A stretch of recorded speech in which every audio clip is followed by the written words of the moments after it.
A farm boy whom nobody likes one day accidentally ran into a rebellion led by a necromancer of the legacy profession. At the critical moment, he unexpectedly steals the necromancer's powers instead and obtains a second profession, gaining the ability to cultivate the undead. From that moment on, he began his rise from the bottom all the way to the peak of life. In Fengchuan City, the class awakening ceremony was about to begin. A young man stepped down from a carriage and thanked Uncle Jiang before watching him drive off. He thought that, just as expected from the annual awakening test, the place was incredibly lively. Within the barrier, humans underwent their profession awakening test once they reached adulthood. The professions varied greatly, and their rarity levels did too, ranging from N rank, R rank, SR rank, SSR rank, all the way up to UR rank. The rarer the class, the stronger the combat power, and anyone who awakened a powerful class could enter a better academy directly. All around him, young people who had come for their awakening were praying to legacy class holders for blessings, hoping for a better outcome than usual. Someone nearby was requesting that the great Master Berserker bless him with an S-rank class in this test. Another person urged the line to hurry since it was almost his turn. Someone else was sincerely asking the great heavenly maiden, whose stories she had admired since childhood, to bless her so she could become a noble legacy class holder. A different guy scoffed and commented that someone was daydreaming in broad daylight. Hearing all this made the carriage boy curious, so he asked a nearby teen what everyone was doing. The teen explained that rumors said a new legacy class holder would appear in this year's test, and since there were still 4 vacant legacy class slots, everyone was naturally praying as hard as they could. The carriage boy began to think that everyone was unusually eager to improve this year, which meant business should be good for him. Just then, a signal sounded and someone announced that the test was starting. Results were read out one after another. Lin, who with an R rank class at level 10 and 13 mana points, when Sha with an N rank class at level 8 and 8 mana points, and G5 with an F rank class at level 34 and 55 mana points,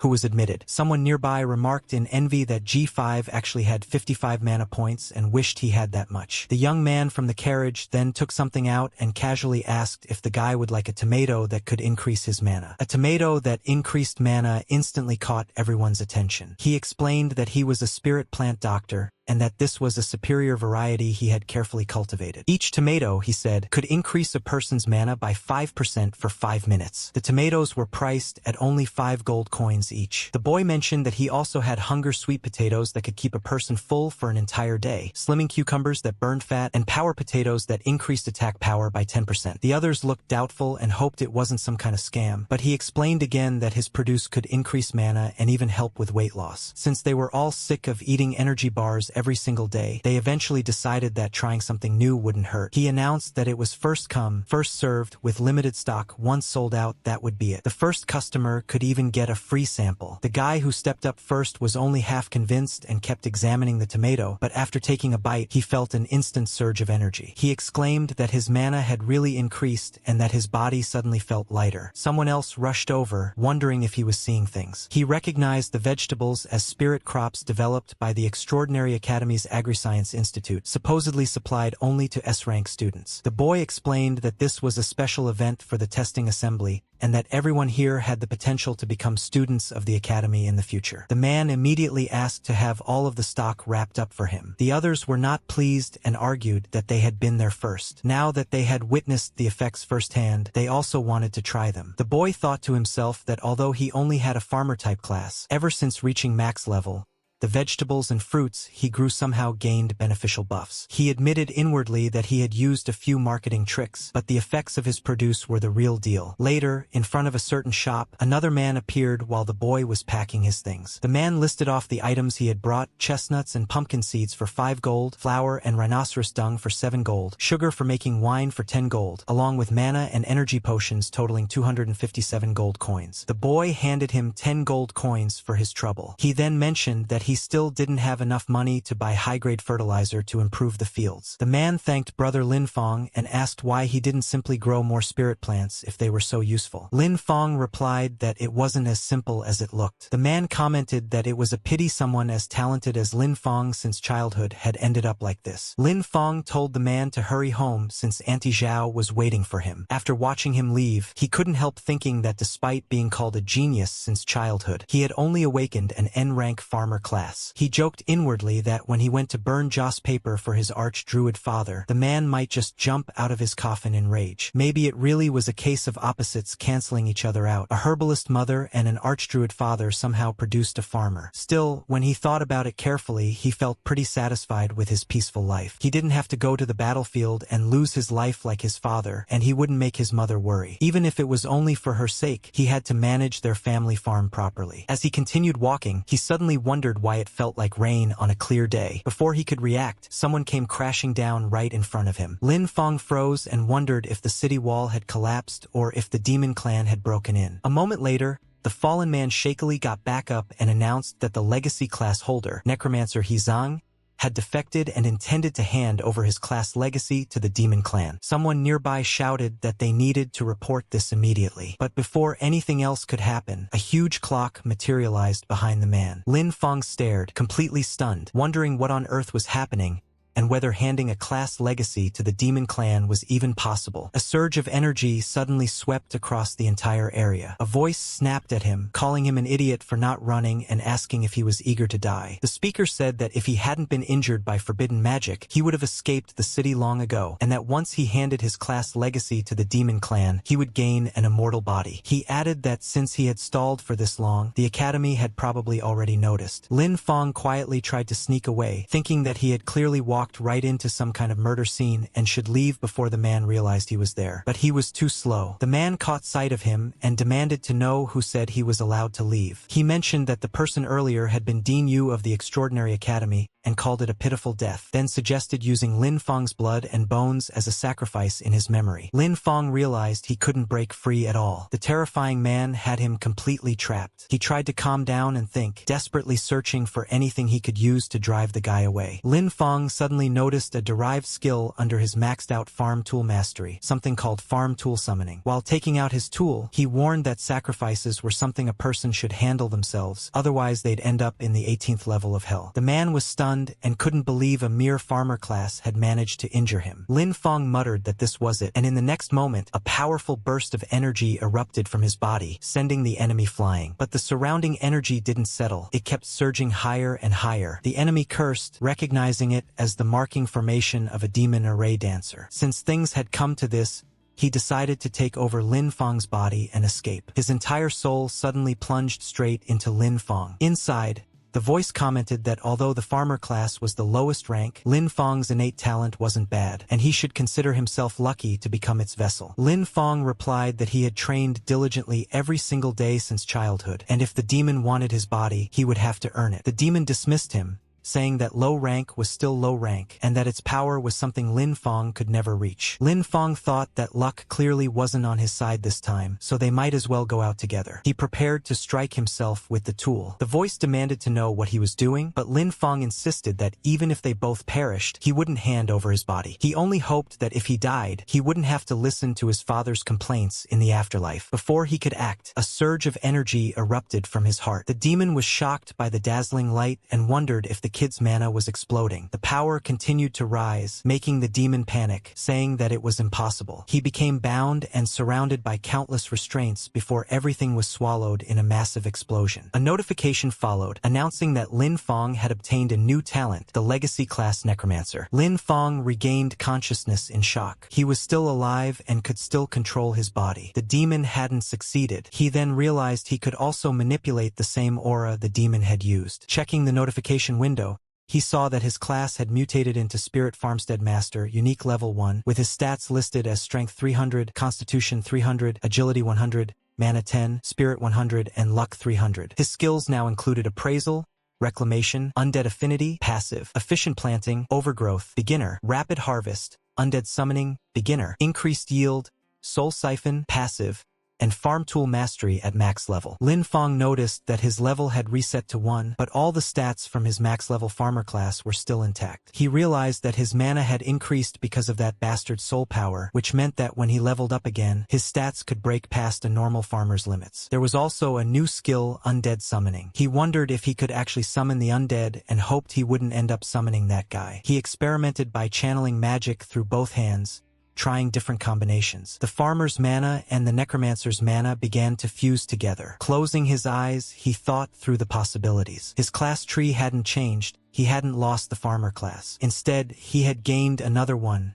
Necromancer. The person who entered his body had really been a legendary legacy class holder, which made him question whether the man was actually dead. He could feel that this power wasn't fully his yet. If he failed to tame it and convert it completely, not only would his farmer class collapse and disappear, but his consciousness would eventually be devoured again. He also muttered that the disgusting yellow glow really did look the part. He attempted a summoning. A magic circle appeared, and from it emerged you, Undead Sage at level 1, and He Shao, Undead Wild Hunt at level 1. Lin Feng realized it was truly them. Even though their levels had been reset, they still retained their battle instincts and could level up again. He sensed the enforcement team approaching and knew he had to leave immediately. No one would believe that an ordinary farmer had killed two extraordinary individuals, and if his current situation was exposed, it could lead to fatal consequences. His top priority was to find a place with shelter, resources, and hidden land where he could experiment with this dangerous new power and turn his father's theories into reality. One day later, at Lin Feng's farmland, he noted that an entire day had passed and the necromancer's influence on his class still hadn't faded. A TV broadcast played in the background, announcing that it was the birthday of the old agronomy teacher. While using magic on the crops, Lin Feng observed that everything catalyzed by his new power had started turning strange, and the more they grew, the stranger and scarier they became. The crops had become so strange that they were even snatching birds straight out of the sky. Lin Feng couldn't believe what he was seeing. If anyone else witnessed it, they would probably assume the demon clan had invaded. He decided he needed to get rid of it immediately. He later realized that the new mana had caused an ordinary crop to undergo such a terrifying mutation. If he could control this power and guide it properly, he might be able to cultivate the unique varieties his father had always envisioned but never succeeded in creating, the kind of high-value crops that could strengthen a person's class. On the TV, the same news anchor interrupted the broadcast with an urgent wanted notice. The legacy class holder,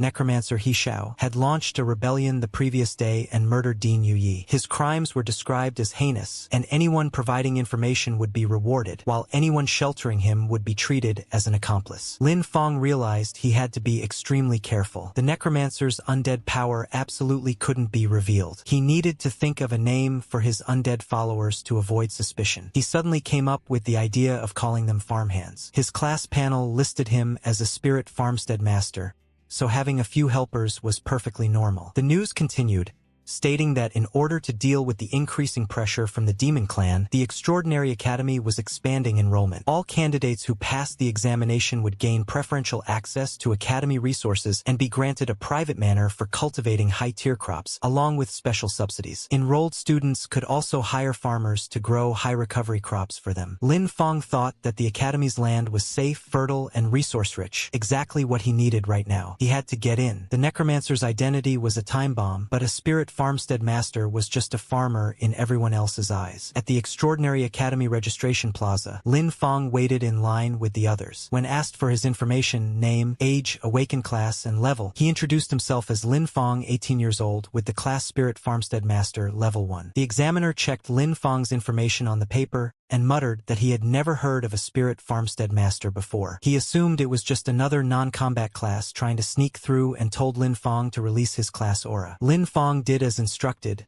but after sensing it, the examiner clicked his tongue and said it was just the useless aura of a farmer class. He called for the next person and told Lin Feng not to waste his time. The people waiting nearby burst into laughter. Someone mocked him for making up such a ridiculous class name and said that a level 1 farmer trash actually dared to register. Another person told him to hurry back to his fields. The student in front even tried flattering the instructor, saying that he wouldn't hire someone like Lin Feng to farm for him and that he shouldn't drag down the school's strength. Lin Feng insisted that his class was a mutated type and asked the instructor to give him a chance, saying his fundamentals were solid. The instructor scoffed and questioned what kind of fundamentals a level 1 piece of trash could possibly have. He ordered security to throw him out. Before they could touch him, Lin Feng quickly held up the admission brochure and pointed out that it clearly stated all class users were allowed to take the exam, warning that he would report them if necessary. He even threatened to contact the Supervision Bureau, saying there was a teacher preventing him from taking the academy exam. The The instructor immediately stopped and shouted at him for daring to make such threats, promising that he would make Lin Fong suffer the consequences. He declared that there was no way a level 1 farmer could pass the test anyway. Some of the people in line whispered that the instructor was going too far. Even if Lin Fong had a farmer class, turning him away was one thing, but humiliating him like this was unnecessary. Someone mentioned that the instructor had failed his own promotion and had been sent to the admissions office, which might explain his mood. The instructor then yelled that anyone who didn't want to take the exam could get lost. Later, Lin Fong was moved to another testing area, where the instructor sneered at the group and told them it wasn't too late to admit defeat and kowtow in thanks for being allowed to leave. Lin Fong thought the process was too slow. He summoned his followers and instructed them that waiting for the rabbits to wander into the traps would take forever. He ordered them to quietly eliminate the demon-horned rabbits roaming nearby without letting anyone else notice. The summoned beings rushed into the surrounding forest and carried out his orders exactly. They wiped out so many rabbits that it was hard to believe. Even Lin Fong was stunned. He thought that the 2 summons were unbelievably strong even at level 1 and felt as if he had struck gold. Soon after, the bell rang and the instructor announced that time was up. All candidates were told to come out and hand over the rabbit horns they had collected. The first student stepped forward with only 2 and was immediately declared a failure. Another came with 3 and was also marked as failed. Someone arrived empty-handed, and the instructor called him useless trash and told him to get as far away as possible. People whispered that there were usually plenty of rabbits. Why had they been so hard to find this time? One student managed to bring 4 horns, which the instructor considered decent, mentioning that some didn't even get one and would have to wait for the next enrollment expansion. Eventually, Lin Fong and the instructor came face to face. The instructor mocked him and demanded his haul, betting that he didn't have a single horn. But Lin Fong had collected so many that he needed a teleportation circle to bring them all out. The pile was overwhelming. The instructor was left staring with his mouth wide open, and even the student behind him couldn't hide his shock. The instructor counted a total of 500 demon-horned rabbit horns. Lin Fong calmly repeated that the total was 500 and asked if he would like to count them again. The instructor accused him of cheating. At that moment, the director arrived and cut him off, scolding him for making things difficult for a child at his age and demanding to know who had taught him such behavior. The instructor panicked at the sight of the director and nervously asked why he was there. The director said that if he hadn't come, all his pet rabbits would have been wiped out by someone with no professional ethics. He then informed Lin Fong that he had passed the preliminary exam. Lin Fong immediately bowed and thanked the director for his fairness. The director remarked that Lin Fong felt strangely familiar, which made Lin Fong uneasy. He worried that he had already been exposed, the last thing he needed after making it this far. The director suddenly asked Lin Fong what his relationship was with Professor Lin Xie. Lin Fong fell silent for a moment, relieved that the director didn't seem to have noticed anything unusual about his class. He then replied that Lin Xie was his father and asked if the director knew him. The director immediately brightened, saying that Lin Fong was the son of an old friend. Judging from the situation,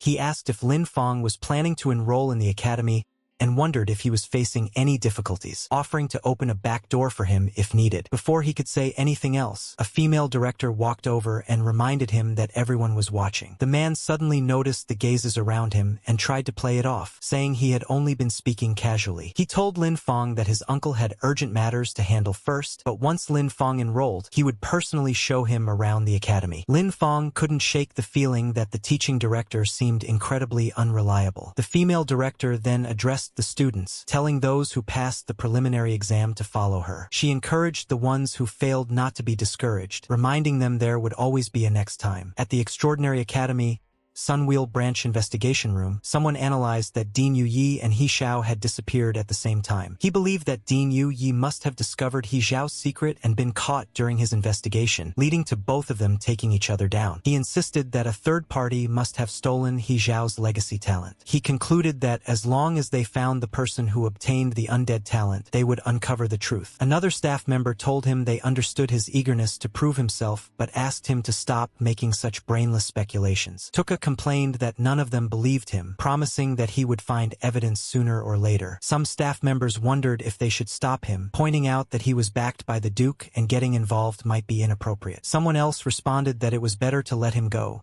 since the Sunwheel Academy was meant for cultivating elites, not for allowing people to shove their way in just for status. Just then, the director entered and announced that orders had come from above. Once He Xiao was found, they were to eliminate him on sight. One person asked what they should do if He Xiao was already dead. The reply was that he might have changed his appearance, and that anyone using necromancer skills should be eliminated without hesitation. At the Extraordinary Academy Re-examination Mission Hall, the female director announced the re-examination requirements. All students were to clear the level 5 special dungeon outside the city, the Demon Horned Beast Lair, within a 3-hour time limit. The students immediately started panicking. They said that a level 5 dungeon was already pushing it when most of them were only level 4 or 5. Grinding down the final boss might barely be possible, but completing it within 3 hours sounded way too difficult, and they wondered if anyone could realistically do it. She clarified that they weren't expected to clear it alone. They were allowed to form teams with a maximum size of 5 people. After forming a party, they were to report back to her to register and start the timer. The hall instantly descended into chaos. Students shouted that they were looking for groups. Someone needed 2 more and wanted a strong front row warrior. Another claimed to be an elemental mage with explosive damage and was looking for a team, and one kid called out that he was just a little boy and asked if any big brothers would carry him. Meanwhile, Lin Fong was occupied with his status window when someone approached. He looked up to see a girl introducing herself as a level 7 magic type class user. She said she had seen his preliminary exam results and believed anyone who could kill that many demon-horned rabbits must be extremely strong. She politely asked if she could team up with him. Lin Fong thought that a level 7 player was definitely strong enough to solo the dungeon. If he were still just a farmer, he would have gladly accepted the offer. But his necromancer abilities absolutely couldn't be exposed, so he chose to decline. He told her he preferred to act alone. She smiled, wished him a successful clear, and walked away. Lin Fong then went to the instructor, who questioned why he didn't have a team, and reminded him that the dungeon's difficulty shouldn't be underestimated. Lin Fong simply asked to be issued the mission. The instructor handed it over and asked if he was aiming for the solo clear reward, the Black Bear Gale, which was an enormous boost for low-level players, but warned him not to overestimate himself. Lin Fong thanked him for the reminder. Soon after, Lin Fong stood outside the entrance of the Demon-Horned Beast Lair alongside the other students and instructors. The instructor looked at him again and asked where his teammates were. Lin Fong stated that he was entering alone. The instructor laughed and told him that a level 5 dungeon was far too dangerous for a single person, suggesting he return after finding teammates. Lin Fong reminded him that the rules allowed for solo entry. Another instructor guessed that he was probably aiming for the solo clear reward, the Black Bear Gale. Someone else commented that he had guts, but should consider whether he actually had the strength for it. In the end, they simply wished him good luck. Lin Fong stepped into the demon-horned beast lair. Inside, the environment was completely chaotic. Monsters with long, whipping tongues were everywhere. Lin Fong noted that level 3 and level 4 monsters posed no threat to him anymore. With his summons at level 6, they could take those creatures down effortlessly. He sent energy through his body and observed that his health remained stable. Although the guide mentioned that there would be many monsters, the number he encountered was far beyond expectations. Still, he decided it was the perfect chance to test his new summoning method. From the shadows of the cave, countless eyes watched him. He activated undead summoning, and this time, the undead that appeared were the very lizard-type monsters that had attacked him earlier with their long tongues. He ordered his minions to charge, and they immediately rushed forward, tearing through the surrounding creatures. Lin Fong observed that monster form undead retained certain traits from their pre-death state. They were extremely aggressive but had low intelligence and could only follow simple commands. They also consumed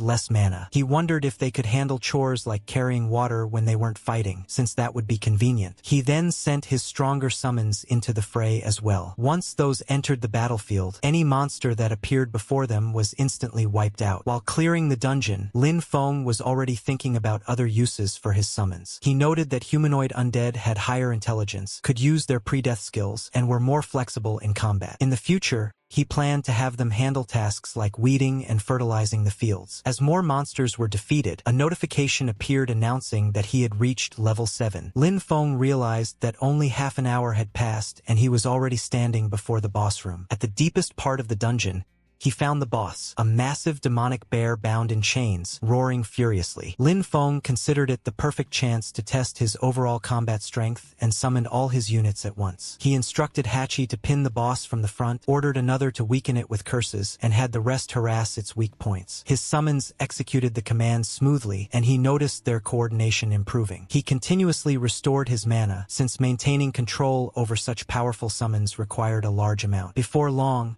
his stronger units completely overwhelmed the boss and everything nearby. A notification followed, stating that he had reached level 8, and a pile of loot appeared. Lin Feng was disappointed to see only a 10-point increase in stamina, calling it useless and noting that it wasn't even as good as the buff from his batch of supercrops. A settlement notification then calculated the dungeon rewards and confirmed his current classes, Farmer and Necromancer, before distributing the corresponding rewards. Lin Feng realized that the dungeon settlement had actually given him 2 sets of rewards. He wondered if it was because he was dual-classed, and if dungeon rewards could be doubled, then perhaps there was room for manipulation using the crops he grew as well. Outside the dungeon, the other students were stunned. They refused to believe he had completed the run alone. They insisted it was impossible and claimed he must have gone into the cave just for show without actually going deep inside. Someone pointed out that he was completely clean and couldn't have possibly fought against a pack of demonic beasts. Lin Feng ignored the speculation and went straight to the instructor, reporting that he was there to turn in the mission. When the instructor checked the results, she was shocked that he had actually passed and done it solo. Lin Feng simply laughed and smiled. The instructor informed Lin Feng that she would submit the mission scroll to the Academic Affairs Office. She reminded him that solo clearing a dungeon was far too risky, and that if a freshman died right after entering the academy, it would create a huge problem. Lin Feng thanked her and said he understood. She told him that the final instructor interview would begin in the academy auditorium and suggested that he rest first. After leaving the building, Lin Feng noticed that everyone around him kept staring. Meanwhile, the instructor silently hoped another teacher would drill some caution into him, since surviving in the academy would be difficult if he stayed this reckless. Lin Feng continued walking when he sensed 2 people trailing behind him. He quietly began preparing his magic while the 2 monitored him from a distance. One whispered that since he had solo cleared the dungeon, his strength clearly wasn't simple and wondered if they were making a mistake. Another dismissed the concern, pointing out that no matter how strong he was still under level 10, so his power was limited. A third noted that Lin Feng had just come out of the dungeon and must have consumed a lot of energy, and no one had seen him recover. They planned to overwhelm him with numbers and were clearly after the Demon Bear Gale reward that granted 10 stamina. When they saw him walking farther away, they panicked and decided to act immediately. They called out for him to stop, addressing him as Farmer. Lin Feng asked if they were shouting at him. They struck strange poses and accused him of taking so many rewards by himself, asking if he wasn't afraid of bursting from them. One claimed he must have gotten dogshit luck and picked up a bargain. Another demanded that he hand over the Demon Bear Gale and the skill scroll. The third warned him to be sensible, or they would teach a farmer the power of a combat class. Lin Feng was a little embarrassed by the scene and asked why, out of all the examinees, they had chosen him. One of them asked if he was pretending not to know. Another explained that the exclusive reward for a solo clear, the Demon Bear Gale, was valuable and added 10 stamina, and that such an item wasn't something a farmer should be holding. Lin Feng couldn't believe their fuss. He thought that if 10 stamina was considered amazing, then the watermelons he grew every summer could add the same amount without needing to struggle through a dungeon. He casually asked if the item they were talking about was the one he was holding. The moment they saw the item, all 3 of them became greedy and demanded that Lin Feng hand it over. But before anyone could touch it, the item burst into flames and was instantly destroyed. A voice suddenly asked what they thought they were doing. The level 7 girl from earlier, Ailing, had arrived. She reminded them that private fighting was prohibited inside the academy and asked if they wanted to be disqualified. One of the boys told her the matter had nothing to do with her and that she shouldn't interfere. Ailing replied that if she couldn't stand watching it happen, then it absolutely had something to do with her. She warned them to leave immediately or she would report them to the instructor and see who suffered more. The boys told her to go ahead and report, assuming she wouldn't get the chance. Since she insisted on protecting a farmer, they planned to deal with her as well. They rushed forward, declaring they would finish things quickly. Lin Feng wondered if she could handle the situation alone. Since she was a level 7 class user, she should be strong enough to deal with a few small fry. Ailing suggested that they join forces, but when she turned around, Lin Feng had already disappeared. From somewhere off to the side, Lin Feng tossed something back and thanked her for her help, saying the item was hers now. Ailing stared in disbelief as all three enemies charged at her. She wondered how she had gone from helping someone to being robbed. Later, inside a temporary independent restroom, Lin Feng examined the skill scroll that had dropped in the dungeon and found it useless in its current state. He wondered why and began injecting mana into it. A notification appeared. Realized new skill, Special Cultivation, Beginner, consumes mana and specific materials to cultivate and strengthen undead summons. Has a chance to increase their level, improve quality, or unlock new skills. Lin Feng confirmed that it worked and realized he needed to infuse mana from both of his classes simultaneously to activate it. He summoned his units and decided to test the new skill. After using Special Cultivation, both of his main summons advanced to level 8. The Demon-Horned Bear reached level 9, and the Demon-Horned Lizard Eagle advanced to level 7. Lin Feng was very satisfied with the results. Seeing how powerful his newly strengthened summons had become, Lin Feng couldn't help thinking that the only downside was not having new land to experiment on. He didn't want to ruin the fields at home just to test strange crops. He then spotted the girl from earlier. She called him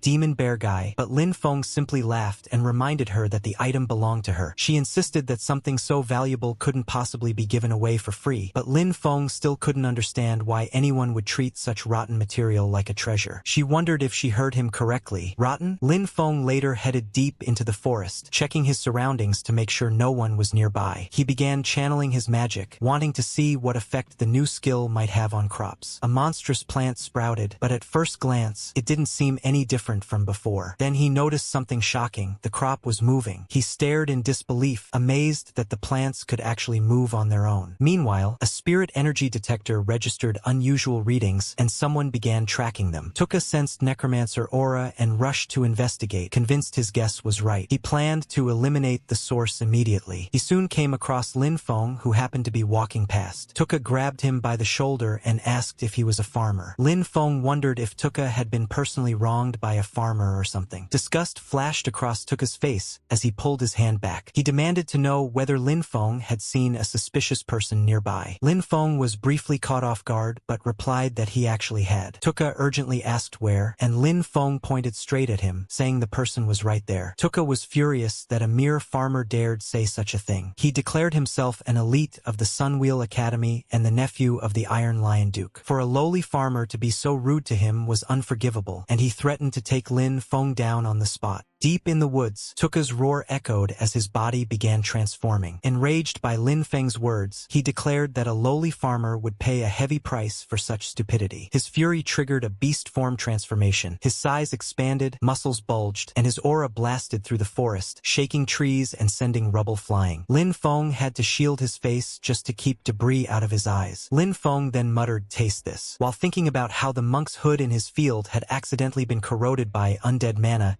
and gained a paralysis effect. The last time he tried some himself, he had been numb and unable to move for an entire day. Ground into powder, the stuff functioned perfectly as a natural anesthetic. He tossed the powder toward the raging beast. Tuka, blinded by anger, inhaled it without realizing. Within moments, his vision blurred, his limbs weakened, and dizziness hit him hard. He couldn't believe his strength was suddenly draining. Tuka demanded to know what method Lin Feng had used. Lin Feng calmly stood there, fingers pinching his nose shut, so he wouldn't inhale any of the powder himself. He explained that it was just monk's hood powder, something commonly found in fields, the very places Tuka claimed to despise. And now, that simple farmer's material had completely taken down the Duke's nephew. Lin Feng asked whether he still believed farmers were useless. If so, he called him stupid, saying farmers could do plenty of crazy things, sometimes more than combat classes, and could even beat them. Then, while Tuka lay paralyzed, Lin Feng walked up and delivered a solid punch straight to his beast form head. Later, when the transformation finally wore off, Tuka was seen bound tightly to a tree. Lin Feng told him that if he couldn't even beat a farmer, then he had no right calling himself an elite. He said he'd leave him there to cool off, and that when someone eventually found him, he should consider it a lesson learned. Suddenly, an academy-wide announcement called for all candidates to gather at the auditorium for the instructor interview. Lin Feng realized the interview was starting and rushed off, knowing he absolutely couldn't miss it. Outside the extraordinary academy auditorium, crowds had gathered. Many candidates weren't even interested in studying. They were just there for the girls, dreaming of a luxurious, carefree life funded entirely by their families, enjoying everything without effort or responsibility. Before real life eventually crushes their dreams, the pampered boys outside the auditorium keep gossiping as Lin Feng walks by. Someone whispers that he was the one who solo cleared the level 5 dungeon. Another claims he only knows how to run away and live off a woman. Someone else says he's far worse than Siqi and Bogu. Another adds that while Lin Feng might be strong compared to normal candidates, he himself is a level 5 elite, so the advantage is clearly his. Ailing approaches Lin Feng and tries handing the item back again, insisting she doesn't want to keep it. Lin Feng repeats that she should keep it. He has no use for it at all. He casually munches on something, and a notification pops up. Temporary Constitution +2. Temporary Constitution +2. People nearby are still staring at him instead of paying attention to their girls, who suddenly seem less interesting compared to the mysterious farmer who cleared a dungeon alone. Lin Feng, however, doesn't understand any of the fuss. He wonders why everyone treats such junk like a treasure and whether they're all idiots. Inside the auditorium, rows of instructors sit behind long tables. One of them announces that during the interview,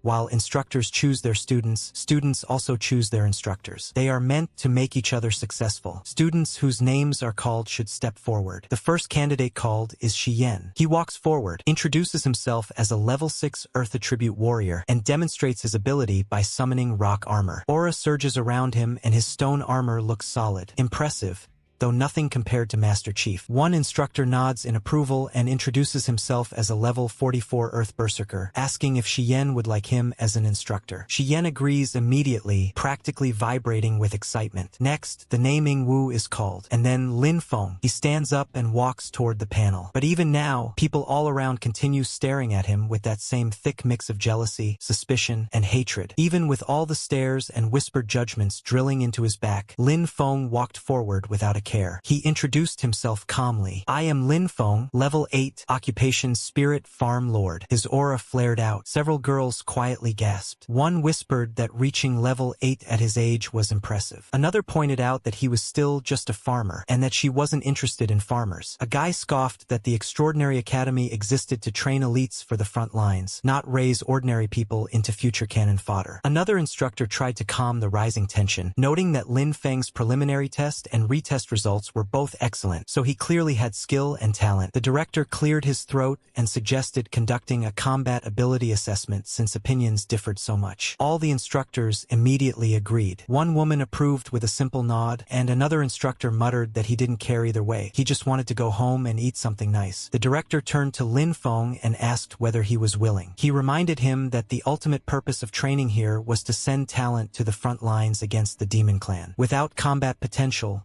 joining the front lines would only result in a meaningless sacrifice. Lin Feng's mind raced. A combat ability test. Right now, openly fighting would risk revealing his necromancer abilities, something he absolutely could not allow. He needed to be extremely cautious. For now, he forced a pleasant smile, hiding every trace of unease, and said he agreed. Later, at a temporary clearing within the auditorium grounds, everyone gathered to watch. The examiner, a powerful instructor, stood across from Lin Feng. He explained that the test was simple. Last 5 minutes against him to prove he had combat potential. The moment he activated his power, the ground trembled. His aura surged outward like a storm. The watching students buckled under the pressure. Many were forced to their knees, unable to withstand the weight of his spiritual force. They whispered in awe, asking whether this was truly the pressure of someone above level 40. Everyone in the audience suddenly froze. Through the crushing pressure of a level 44 instructor, they saw something that made their jaws drop. A normal little farmer was still standing there. He wasn't trembling,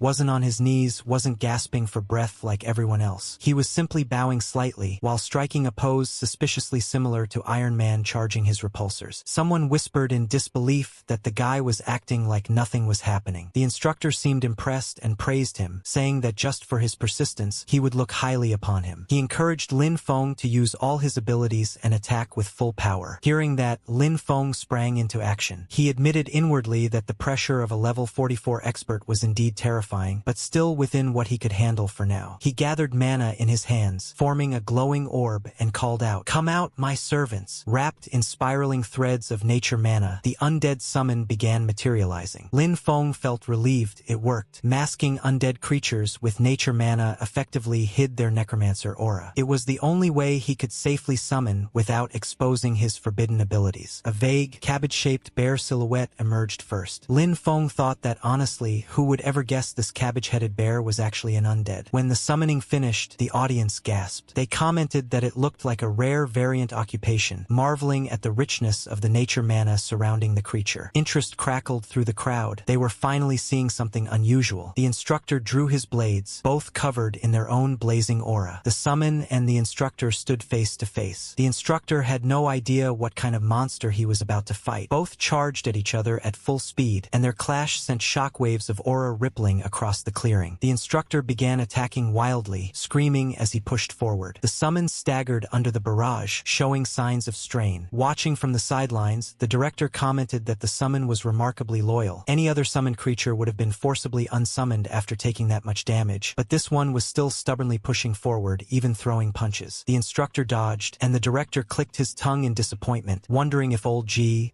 the instructor, was simply too weak. He couldn't understand why the fight looked so unimpressive from old G's side. Meanwhile, Lin Feng remained completely calm. He knew the truth. They're undead. They don't feel pain, and they don't make a fuss. These flesh wounds only take a tiny bit of mana to recover from. That's why they don't care. The instructor was thinking that he originally just wanted to show off in front of the students, but he hadn't expected Lin Feng to actually be pretty talented. The disappointed look on the director's face was unbearable, so he decided he needed to use something real. He told Lin Feng not to worry, and that he would compensate him later for the destroyed summon. Then he told him to watch closely. Normally, summoners had to pay a price to form contracts with their creatures. Once a summon died, the contract ended, finished, gone for good. That was common knowledge. The instructor activated Berserker skill, Bloodthirst, and with a massive punch, the undead summon was knocked backwards. Its form cracked apart like shattered stone and then dissolved, disappearing completely. The instructor stood smugly with his arms crossed, clearly satisfied with himself. He confidently announced that Lin Feng must feel terrible having his summon destroyed, and said it was fine to cry it out. He liked students with genuine emotions. In the instructor's imagination, Lin Feng was already sniffling like a pitiful farmer child whose toy had been broken. But reality was the exact opposite. Lin Feng stood there completely expressionless. Not sad, not panicked, not even mildly bothered. His face was so unreadable that no one could figure out what he was thinking. The instructor was confused. He wondered if Lin Feng was so overwhelmed with sadness that he'd gone numb. However, the next moment, countless vines burst out from beneath Lin Feng's feet. They wrapped forward like serpents, flying straight toward the instructor and binding him tightly before he could even blink. Shocked, he yelled angrily, demanding to know what was happening and accusing Lin Feng of playing dirty by having so many summons. The vines squeezed until the instructor struggled, until suddenly, with a furious shout and a surge of power, he snapped them apart. The director finally intervened, telling them both to stop. He declared that Lin Feng had proven himself and was qualified to become a student of the Extraordinary Academy. However, he added that all nature-type instructors were currently deployed at the battlefield, so there was no one available to teach Lin Feng for the time being. Lin Feng immediately asked the most important question. Then what about my cultivation resources? The director assured Lin Feng that the academy would never deduct anyone's cultivation resources. Everything would be issued normally according to standard. He added that since Lin Feng had performed exceptionally in the exam, he was allowed to make one special request. Hearing that, Lin Feng felt like heaven had opened. Freedom and resources? Truly a paradise. So he immediately said, "Then I want a piece of land." The director blinked. That was absolutely not what he expected. For most students, a request like this was the moment to demand high-grade equipment, rare cultivation treasures, or maybe even a luxurious private hall where they could dance with beautiful girls until morning instead of studying. But this kid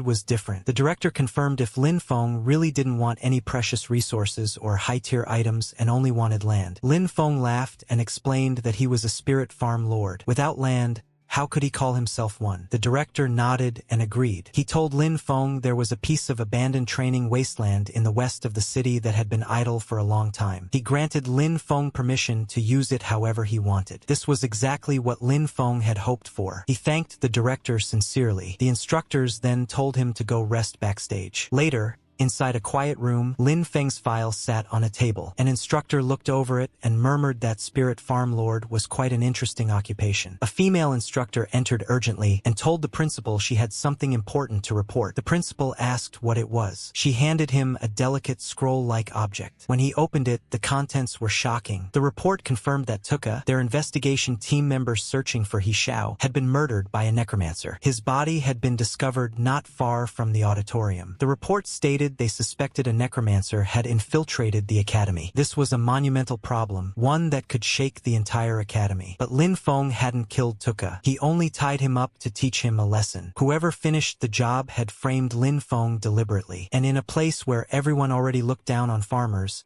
we know exactly who they'd point their fingers at first. So I wonder what will happen next. At the training wasteland in the west of the city, Lin Feng walked across the barren ground while checking the paper in his hand. He confirmed aloud that this was indeed the place mentioned, the training wasteland in the west of Fenchuan City. A soft green glow formed in his palm as he activated the land assignment spell. A notification appeared: 100 MU of training land west of Fenchuan City. Ownership: Extraordinary Academy. Temporary rental agreement: 1 year. Exclusion barrier activated. Student Lin Feng only. Lin Feng clicked his tongue and commented that giving him only 1 year was a little stingy. But considering that most students would be heading to the battlefield after a year anyway, it was understandable. Besides, he was thrilled. He now had a whole 100 MU of land entirely under his control for an entire year. He thought this was what deserved to be called a spirit farmstead master. Everyone else might look down on the occupation, but the true madness hidden within it was something only he knew. It would allow him to control the situation from the shadows while staying above all of them. He pointed a finger upward, aura swirling violently around him, and summoned all his undead companions to the field. Now, he said, let's get to work. Immediately,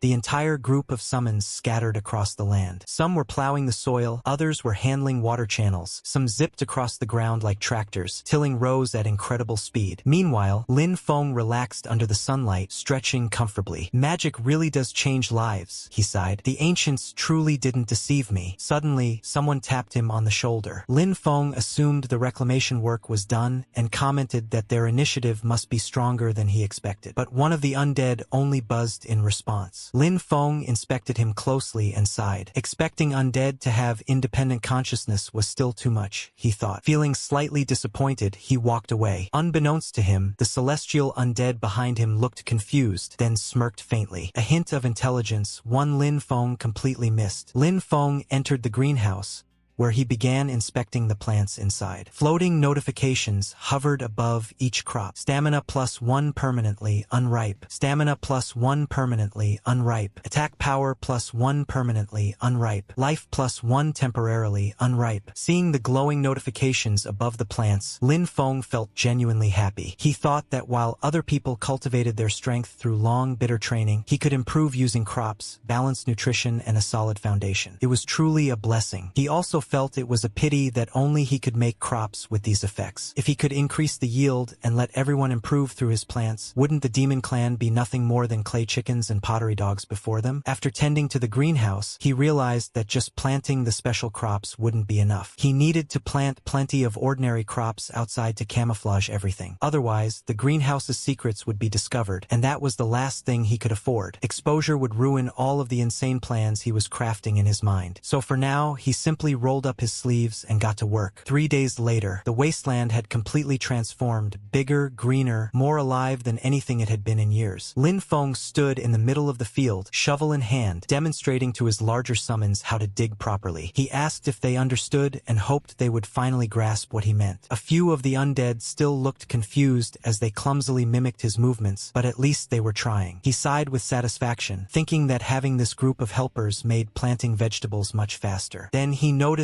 one of them doing something suspicious. Lin Feng shouted, "Hey, what are you doing?" The frightened undead flinched. He had been happily munching on a plump potato. Lin Feng marched over, and the undead stiffened in fear before slowly turning his head. At that moment, a notification appeared. Undead lizard, level 6, temporary. A bone density, temporarily increasing. Defense, temporarily increasing. Lin Feng stared in disbelief. All of the undead lizards were his gains from the previous dungeon. The only difference was, this one had eaten a potato. He wondered whether undead could also receive the effects of spiritual crops. If that were true, wouldn't that be absolutely insane? In the days that followed, Lin Feng began systematically experimenting, feeding different crops to different undead and carefully recording every change, every buff, and every mutation. The research of a true spirit farmstead master had officially begun. Another figure appeared near the training wasteland, moving silently between the crops and shadows. He frowned as he observed the surroundings. He thought it was strange.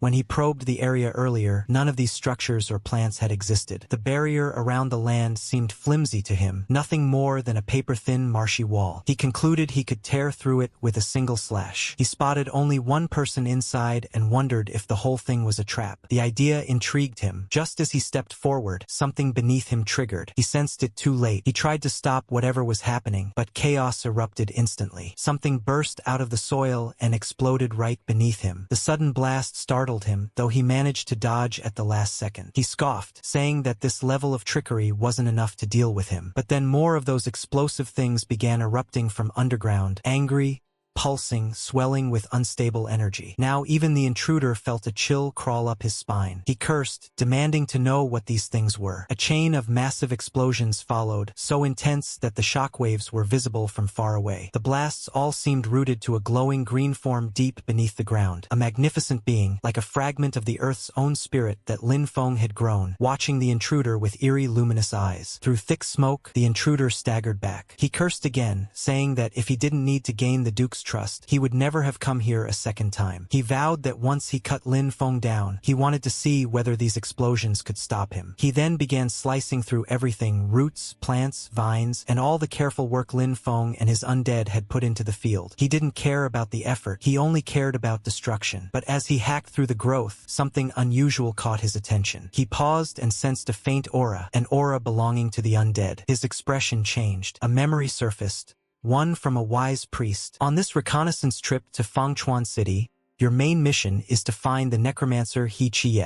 After our last contact, he disappeared. He has an agreement with our clan. The intruder's eyes narrowed. He wondered if this place was actually He Chie's hiding spot. But why would He Chie hide here of all places? Could he have betrayed their clan? The intruder clicked his tongue, thinking that for the secret technique of immortality, a traitor like He Chie really had no shame at all. The intruder felt an even stronger surge of energy pulsing from the plants around him. The longer he stayed, the more unstable the aura became. He decided it was better not to linger. Finding He Chie was the priority. Night turned to day. Lin Feng's morning shock. Lin Feng woke up, grabbed his tools, and headed out cheerfully. He'd already catalyzed and fertilized most of the fields yesterday. Today he would handle the remaining areas. But the moment he opened his eyes fully and looked ahead, he froze. His jaw dropped. He stared for several seconds, speechless. Then he dropped his tool with a loud clatter and sprinted toward the greenhouse. His heart pounded. His mind blanked. My greenhouse! Everything he had so carefully grown looked devastated. Above him, several figures suddenly descended from the sky. Lin Feng braced himself, thinking they were enemies, but after getting a closer look he muttered in confusion. Why would enforcement team members appear here? The enforcement officers landed and scanned the area. One of them announced that their demonic energy detector showed the source of the disturbance right at this location. They wondered why the training wasteland suddenly looked like this and questioned whether demon clan members might be lurking nearby. A notification popped up before them. This land has already been leased. The officers exchanged glances, so it wasn't unowned land after all. Still, they insisted that they couldn't rule out demon clan activity and needed to be cautious. One of them addressed Lin Feng politely, saying they were from the enforcement team, but the atmosphere was far from welcoming. Lin Feng felt extremely uneasy. Why would the enforcement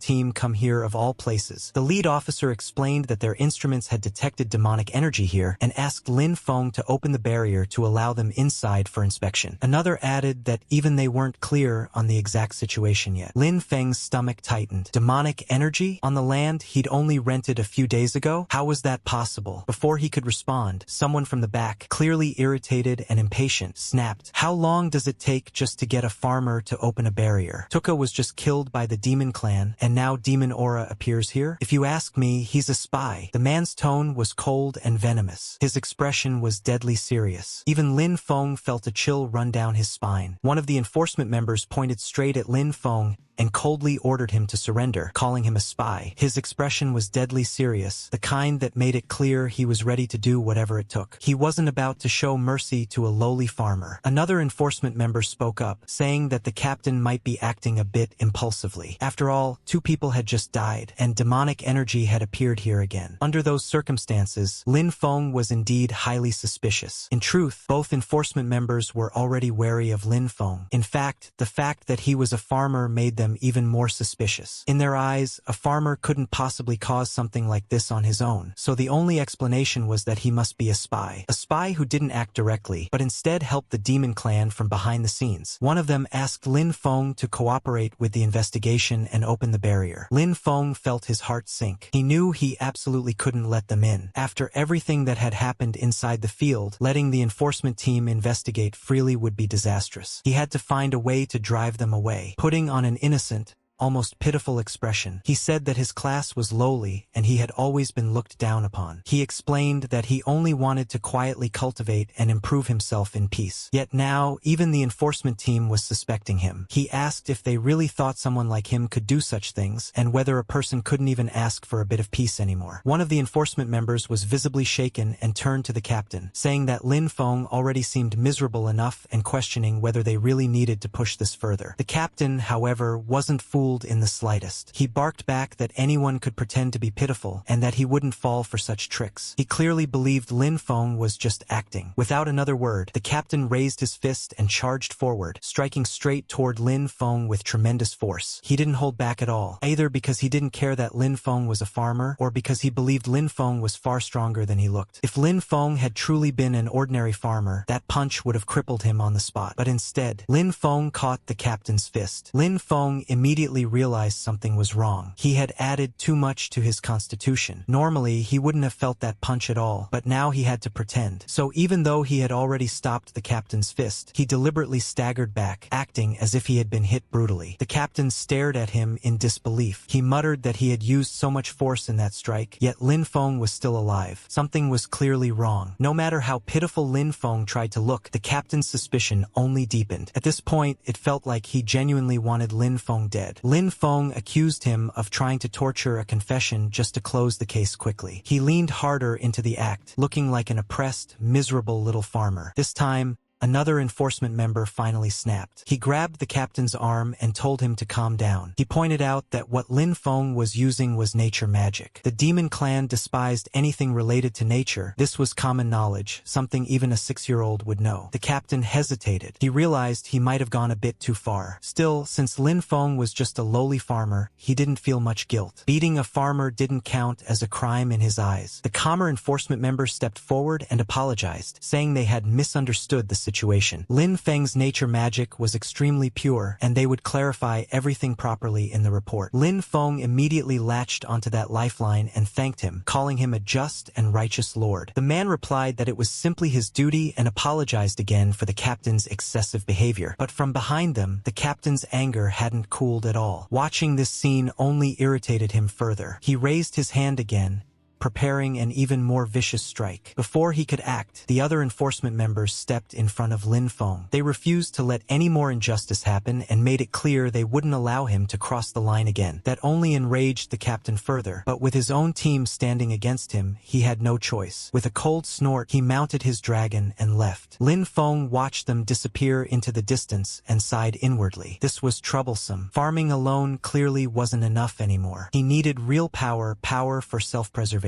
Just then, a paper bird fluttered down in front of him and spoke in a crisp voice. "Freshman Lin Feng, please gather at the Academy drill grounds tomorrow morning to participate in the new student capability assessment and grading battles." The message ended with a firm reminder that absence was not permitted, stamped by the Extraordinary Academy Academic Affairs Office. After reading it, Lin Feng let out a long sigh. He wondered why living a peaceful life was so difficult. Trouble kept piling up one after another, as if the world was determined not to let him stay low-key for even a moment. Elsewhere, 2 figures stood quietly observing. One of them, a woman, remarked that the nature magic she sensed was both pure and extremely potent. She asked the principal if the child was really just a farmer. The principal admitted he wasn't sure. According to the system, Lin Feng's profession was spirit farmstead master. The woman raised an eyebrow, surprised that someone like her, a level 50 nature-type archmage named Vera, would take an interest. She speculated that it sounded like a mutated class and that the boy clearly had secrets. Still, she said that the nature magic alone was enough to clear him of any suspicion of colluding with the demon clan. The demon clan couldn't possibly fake such a strong life aura, one that would actually make them sick just by being near it. The principal agreed, saying that certain people should calm down now. He added that the real show was only just beginning. An aura wrapped around the two of them, and they vanished from sight, having already obtained what they came for. Later,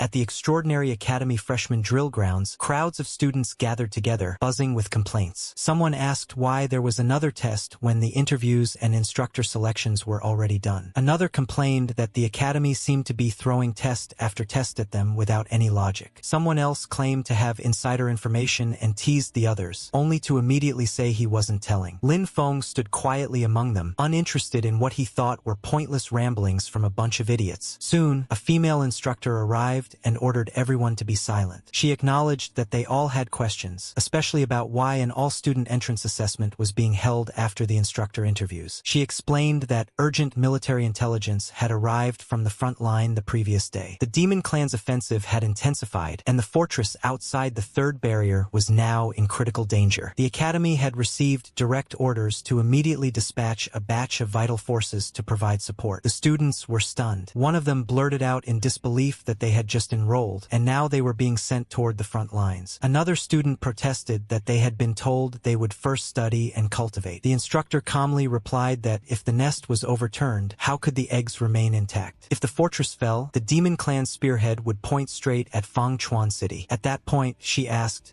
did they really think they could still cultivate peacefully inside the academy? She made it clear that this was not a request, it was a conscription. In humanity's time of peril, no one was allowed to stay out of it. The crowd fell silent. A small boy hesitantly called out to the girl beside him, but before he could finish, Lin Feng was already standing quietly nearby. The girl gently reassured the boy not to worry, though she couldn't help thinking about Lin Feng. He was clearly outstanding. She wondered whether he would be selected for the conscription. The instructor then ordered all freshmen to follow instructions and enter the drill grounds to prepare for the practical combat assessment. As others eagerly rushed forward, Lin Feng hung back and thought that as a farmer class user, he probably wouldn't be selected for the front line at this stage. Otherwise, all of his farming plans would be completely disrupted. Soon, Lin Feng found himself facing a female opponent. She commented that she had heard the spirit farmstead master was good at hiding. Striking a dramatic pose, she declared that he would turn to ash beneath her flames. Fire surged beneath her feet, lifting her into the air as blazing waves spread outward. Her attack was fast and fierce, but Lin Feng still sidestepped it effortlessly. He remarked that it was too slow and that her magic condensation was insufficient. He even added that her fire couldn't roast the sweet potatoes in his field. That comment enraged her. She immediately began chanting again, calling upon a greater fire spirit. Flames erupted even more violently this time, but Lin Feng had no interest in seeing what else she could do. He just wanted the match to end quickly. He stepped in and struck, pointing out that her wind-up was far too long and that such techniques would never work in real combat. She was sent flying. The result was announced. Lin Feng was the winner. Battle after battle followed. Lin Feng versus Ryan. Lin Feng versus Zomo. Lin Feng versus Lin Zishi. Lin Feng versus Luna. Lin Feng versus B Mull. Lin Feng versus Gramble. Lin Feng won every single match. After so many consecutive victories, he finally thought that this should be more than enough. If things continued like this,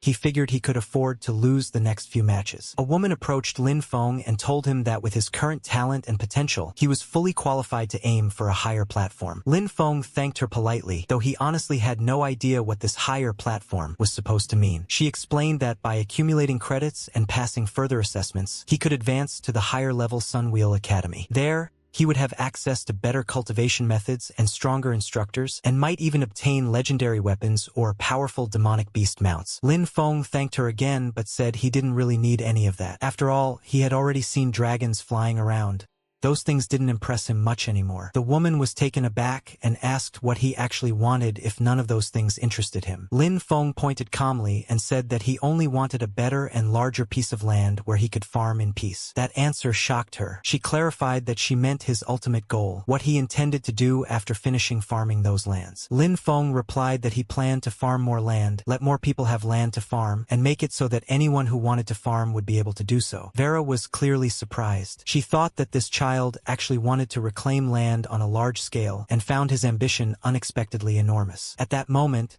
the principal arrived and asked whether the wasteland in the west of the city that Lin Feng was already developing wasn't enough for him. Lin Feng felt a little embarrassed and laughed, replying that when it came to farming, the more land, the better. Soon after, the next match was announced. Lin Feng versus a Ling. Lin Feng immediately responded and headed toward the battlefield. Both the principal and Vera noticed him moving. The principal commented that the kid was quite honest. Vera said that since the child wanted it, they might as well give it to him. When the principal asked whether she intended to take him in, Vera replied that he was a very interesting kid. The announcement for battle preparation sounded. A Ling stepped forward and said that she hadn't expected to fight Lin Feng, but that she would go all out in this battle. Her expression was extremely serious. Lin Feng, however, said frankly that he couldn't beat her and that he had originally planned to concede. To a Ling, those words felt like pure humiliation. Her expression darkened as she charged forward, accusing him of mocking her. Now she was even angrier than before. Lin Feng immediately sensed something was wrong. He realized that a Ling had jumped straight into her second combat phase without any hesitation and muttered to himself whether this was really how she liked to fight. He quickly began preparing his own farm aura. Thick vines burst out of the ground and surged toward a Ling, wrapping around her limbs. The sudden counter caught her off guard. She had been charging forward at full speed, but now she was forced to stop and deal with the vines first. With a sharp shout, she unleashed a powerful kick and shattered them, breaking free with brute force. Watching the exchange, Vera couldn't help commenting that a student under level 10 possessing such pure magic power was astonishing. The principal agreed, admitting that he had been shocked the first time he saw it as well. Both of them leaned forward, growing more and more interested. Vera added that even a renowned nature cultivator who had reached level 80 didn't possess magic power as pure as Lin Feng's. She concluded that this child's future achievements would be limitless. As fiery bursts from a Ling collided with the restraining vines summoned by Lin Feng, the scene left them genuinely impressed. The principal remarked that such a high-quality seedling was extremely rare and that, with proper guidance, his growth would be terrifying. Before he could finish, Vera spoke decisively, saying she had already made up her mind. She wanted to take Lin Feng as her teacher. She repeated herself to be absolutely clear. The principal nodded at first, saying it wouldn't be bad if she became his teacher, then suddenly froze. Something felt very wrong. He turned to her slowly and asked if she had said that backward. Vera calmly replied that she hadn't misspoken. She meant exactly what she said. She wanted to take Lin Feng as her teacher. The principal stared at her in disbelief and demanded to know whether her brain had been burned by the demon clan. Vera replied that even if it had been burned, she would still make the same decision. She was clearly far too impressed by Lin Feng and perhaps wanted something more than just a teacher-student relationship. At the Extraordinary Academy freshman drill grounds, a fierce battle was taking place at high speed. Both fighters were going all out, their power clashing again and again. Lin Feng thought to himself that he had already shown enough strength. He felt that if he pretended to weaken and admitted defeat, everything would go according to his plan. But suddenly, a voice came from behind, warning him that if he kept slacking off, the academy would take back the land in the west of the city and give it to someone else. Hearing that, Lin Feng's expression changed. He immediately thought that this was bad and that he could not allow that to happen. Taking back the land was absolutely unacceptable. Even the woman fighting him noticed the shift. Just moments ago, he had been defending passively, but now his aura completely changed. He was no longer holding back at all. Green, plant-like energy began flowing through his body as he channeled it into his hand. The woman also prepared herself, gathering flames and forming a massive fireball. She launched it straight toward him without hesitation. Lin Feng stepped forward and punched through the attack, shattering the flames instantly. Then he told her to take his serious punch. As the attack rushed toward her, fear flashed through her mind. She could feel how terrifying the power behind it was. Lin Feng then calmly said that she should just let him win. The people watching were completely shocked. One of them said that Lin Feng, the so-called farmer, had been hiding his true strength all along. Another added that compared to him, they themselves looked like the real farmers. The woman steadied herself and admitted that this level of control over nature was terrifying. She said it was like commanding power as easily as moving one's own fingers, something close to the origin itself. The result was announced, and Lin Feng was declared the winner. She then acknowledged her defeat sincerely, saying she accepted it wholeheartedly. Lin Feng responded humbly, saying that she was the truly strong one, and that he only had a bit more raw strength. Inside, however, he thought about how close he had come to losing that land. Just then, the teacher stepped forward and praised him, saying that this was more like it. Lin Feng thanked him, and the principal told him to keep working hard, adding that he looked forward to seeing how far Lin Feng would go. However, as the principal walked away, Lin Feng's thoughts took a darker turn. Inside his mind, he cursed the old man, thinking that threatening him with the land was crossing the line. He silently swore that he would find a way to get back at him sooner or later. As he went about his day, that thought kept repeating in his head. The more he thought about it, the more annoyed he became. Just then, a woman approached him and politely asked if he could guide her in cultivation. Lin Feng was taken aback. He asked her if she was serious, pointing out that she was a combat-type cultivator asking a farmer for guidance. She introduced herself as Vera and said they had never met before, but she had witnessed his match. She explained that his use of natural mana was flawless, full of vitality and life, and unlike anything she had ever seen. She admitted that she had been stuck at her current realm for a long time, and felt that his path might give her some insight. Lin Feng felt a bit embarrassed by the praise, though he couldn't deny that it felt good. He asked if she was also a nature-type cultivator and mentioned that the Academy's nature instructors were still away on the battlefield. He added that he was just a farmer and didn't really have anything to teach. Vera quickly responded that skill mattered more than status. She said she didn't need to formally become his disciple and only wished to observe him occasionally, even if it was just watching him work in the fields. Feeling his natural aura up close would be enough for her, she said, and then she even bowed deeply. Seeing her bow like that made Lin Feng panic internally. He thought that this was bad, very bad. If people found out what he was really growing in his fields, it would cause huge trouble. He immediately tried to refuse, saying that he was only a farmer with brute strength and that he truly had nothing to teach. At that moment, the principal stepped in and told him to agree, saying that she was being sincere and that he should do it for his sake. He then leaned closer and whispered something into Lin Feng's ear. Hearing those words, Lin Feng froze again. Whatever the principal had said clearly hit a nerve, and he muttered that it really wasn't a good idea. But before he could object further, the matter was settled. Vera immediately thanked him excitedly, saying she would be very careful not to disturb him. She asked if she could start right away, even offering to go with him immediately. Seeing how eager she was, and remembering what the principal had whispered, Lin Feng could only sigh inwardly, realizing he had once again been pushed into something troublesome. He told her it was up to her and mentioned that his place was on the west side of the city. Not long after, at the West City Training Wasteland greenhouse outskirts, Vera could be seen busily moving around, helping out wherever she could. She kept asking if there was anything she could do. Watching her, Lin Feng thought that her attitude was at least sincere. Still, he reminded himself that he absolutely could not let her see what was really growing inside the greenhouse. As Vera wandered around, she examined the crops and commented that she would first get familiar with the surroundings. Lin Feng told her to just take a look around outside for now, explaining that he was busy tending to newly bred seedlings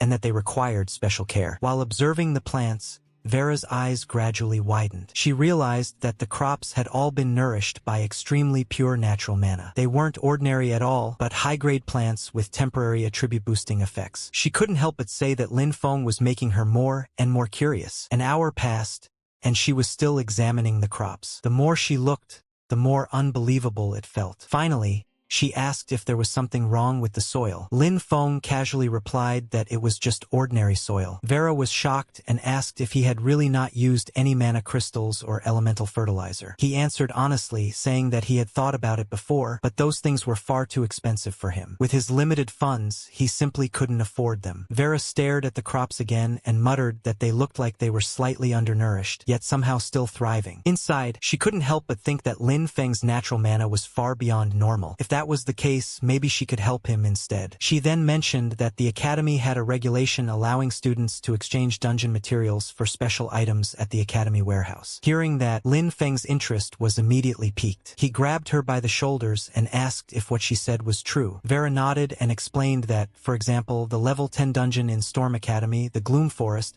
had a boss called the Shadowfall Kobold Chieftain. His Fong could be exchanged for a bottle of Earth Pulse. However, she added that level 10 dungeons were extremely dangerous and usually required a full team of 5 to challenge safely. Vera nodded and said that it was true, although the regulation was going to be cancelled soon. Hearing that, Lin Feng immediately clenched his fists in excitement and said that this was perfect. He added that there was no time to waste and that he would head there right away. Vera was stunned by his reaction. She quietly thought that perhaps only someone with such a pure and straightforward heart could nurture such pure natural mana. Soon after, Lin Feng arrived at the entrance of the level 10 dungeon, Gloom Forest. A few guards were standing at the gate. When they saw him approaching, one of them scoffed and asked what that farmer-looking guy was doing there, wondering if he had come to dig wild vegetables in the dungeon. Another guard laughed and pointed out that he was even carrying a hoe. Someone else recognized him and mentioned that he was the freshman named Lin Feng, only level 8, and questioned whether he had lost his mind trying to challenge a level 10 dungeon alone. Lin Feng calmly took out his identification and handed it over, saying that he wanted to apply for a solo entry into Gloom Forest.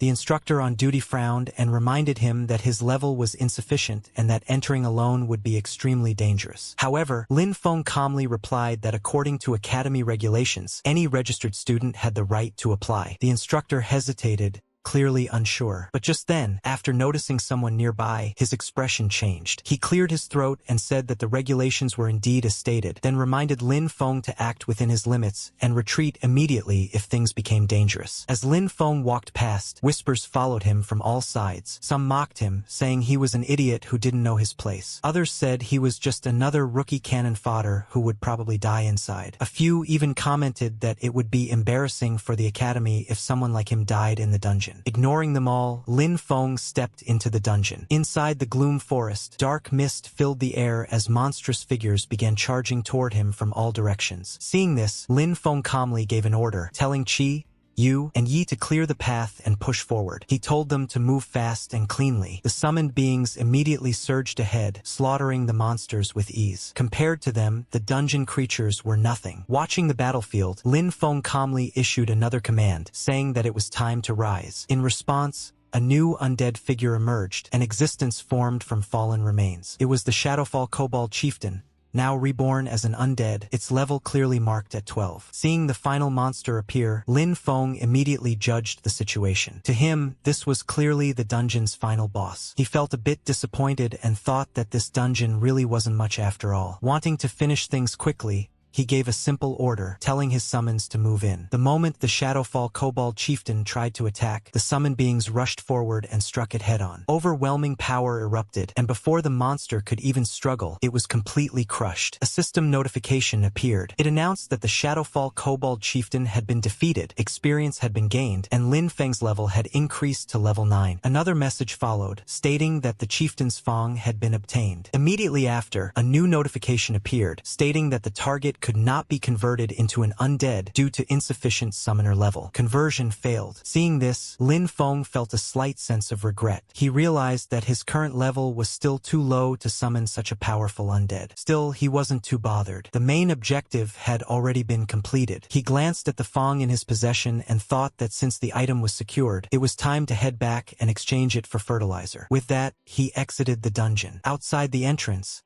the same group of people were still gathered. Vera was among them. Someone beside her was saying that the frontline forces were already under pressure and that resources were limited, questioning whether it was really appropriate to exchange such valuable materials. Vera calmly responded that it wouldn't affect the front lines, explaining that what was being exchanged was fertilizer meant specifically for nature-type cultivators. The person hesitated but eventually admitted that they did have a decent stock of that material. At that moment, a system announcement echoed through the area. It declared that the first ever solo clear of the Gloom Forest dungeon had been achieved, naming Lin Feng as the clearer. The evaluation was listed as SSS, and the reward was announced, 1 heroic spirit fragment. The crowd immediately erupted. Some people shouted in disbelief, saying that the heroic spirit fragment was an incredibly rare item capable of strengthening the soul and enhancing class potential. Others accused him of cheating, claiming that there was no way a level 8 student could solo a level 10 dungeon and receive an SSS evaluation. Several people demanded a strict investigation, insisting that the Academy reclaim the reward, especially the heroic spirit fragment. They argued that someone like him did not deserve it. Listening to all the noise,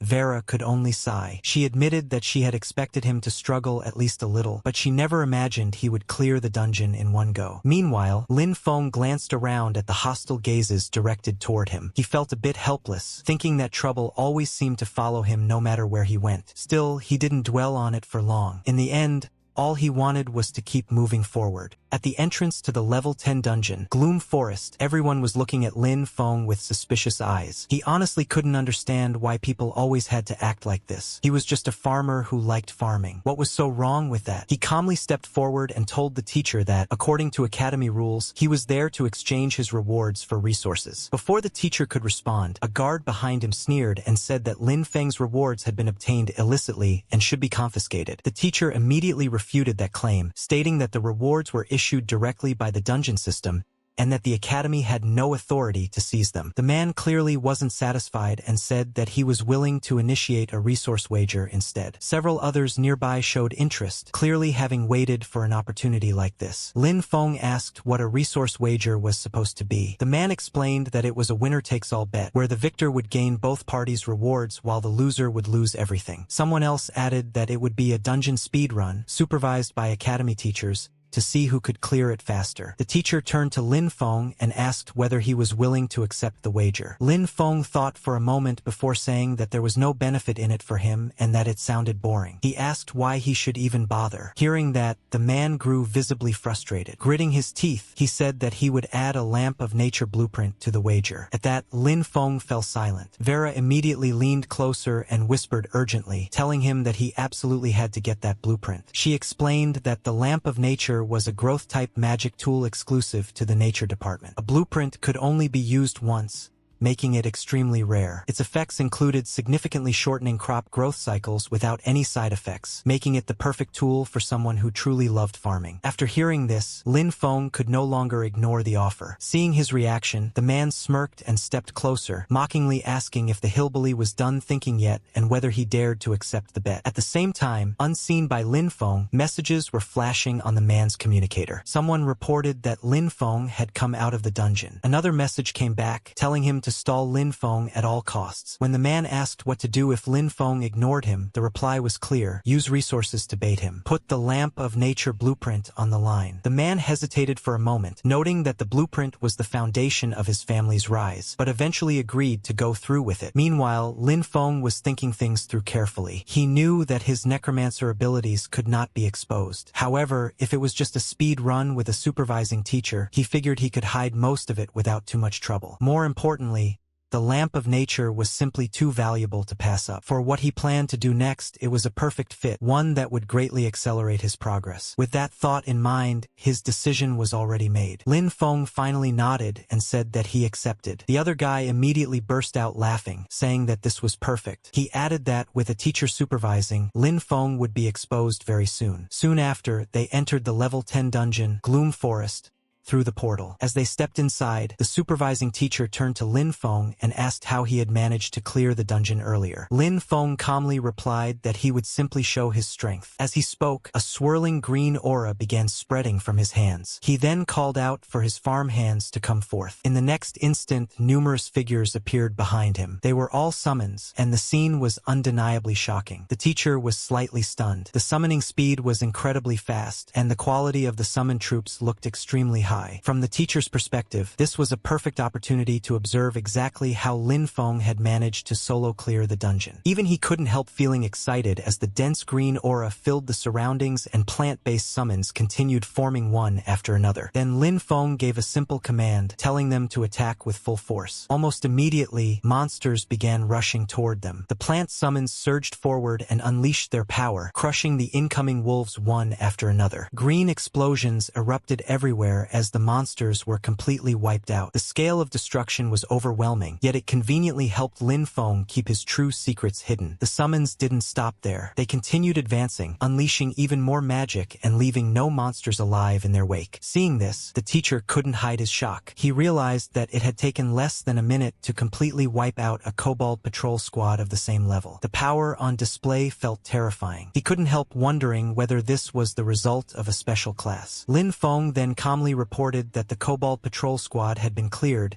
and that they were moving on to the boss room. As they advanced deeper, a dark aura began spreading through the forest. From within it, an even more sinister presence emerged, roaring as it appeared. Lin Feng remained calm and gave another order, telling Xiande to raise the shield and advance, while the others followed closely behind. He added that if any kobolds attempted to flank them, they were to strike without mercy. Once again, green energy surged forward in powerful waves, repeatedly obliterating the monsters in their path. When the boss monster finally charged in with a massive attack, the summons braced themselves. Since they were formed from aura, the damage they took was minimal. They immediately counterattacked. The combined strike sent the monster flying backward, crashing into the surroundings and filling the area with debris, smoke, and chaos. The teacher was completely shaken. Inside his mind, he felt that someone with this level of combat potential absolutely had to be reported to the principal immediately. Not even a single second could be wasted. The boss monster lay smashed into the ground as green aura continued to surge around Lin Feng. Slowly, the aura began to fade, but the monster remained motionless. The dungeon was clearly about to enter the reward phase, yet the teacher was still struggling to process what he had just witnessed. Lin Feng calmly asked whether he had proven himself now. The teacher answered without hesitation, saying that there was no doubt about it and that Lin Feng had more than proven himself. After that, they began heading back. As they walked, the teacher noticed that Lin Feng was not following him out of the dungeon and asked whether he was leaving. Lin Feng replied that having the teacher verify things was already enough. He added that the scenery inside the dungeon was actually quite nice and that he wanted to look around a bit more. The teacher nodded, waved, and said that he would head out first. He reminded Lin Feng that the dungeon would reset half an hour after being cleared and told him to keep an eye on the time. As soon as the teacher disappeared through the portal, Lin Feng turned and walked straight toward the fallen boss. He thought about how his level hadn't been high enough earlier, then decided to try again. Dark energy gathered as he activated his ability once more. With a firm command, he ordered the monster to rise. From the shadows, the same boss slowly stood back up, now reborn under his control. Lin Feng had gained a new and extremely powerful summon. Soon after, Lin Feng exited the dungeon. At the entrance,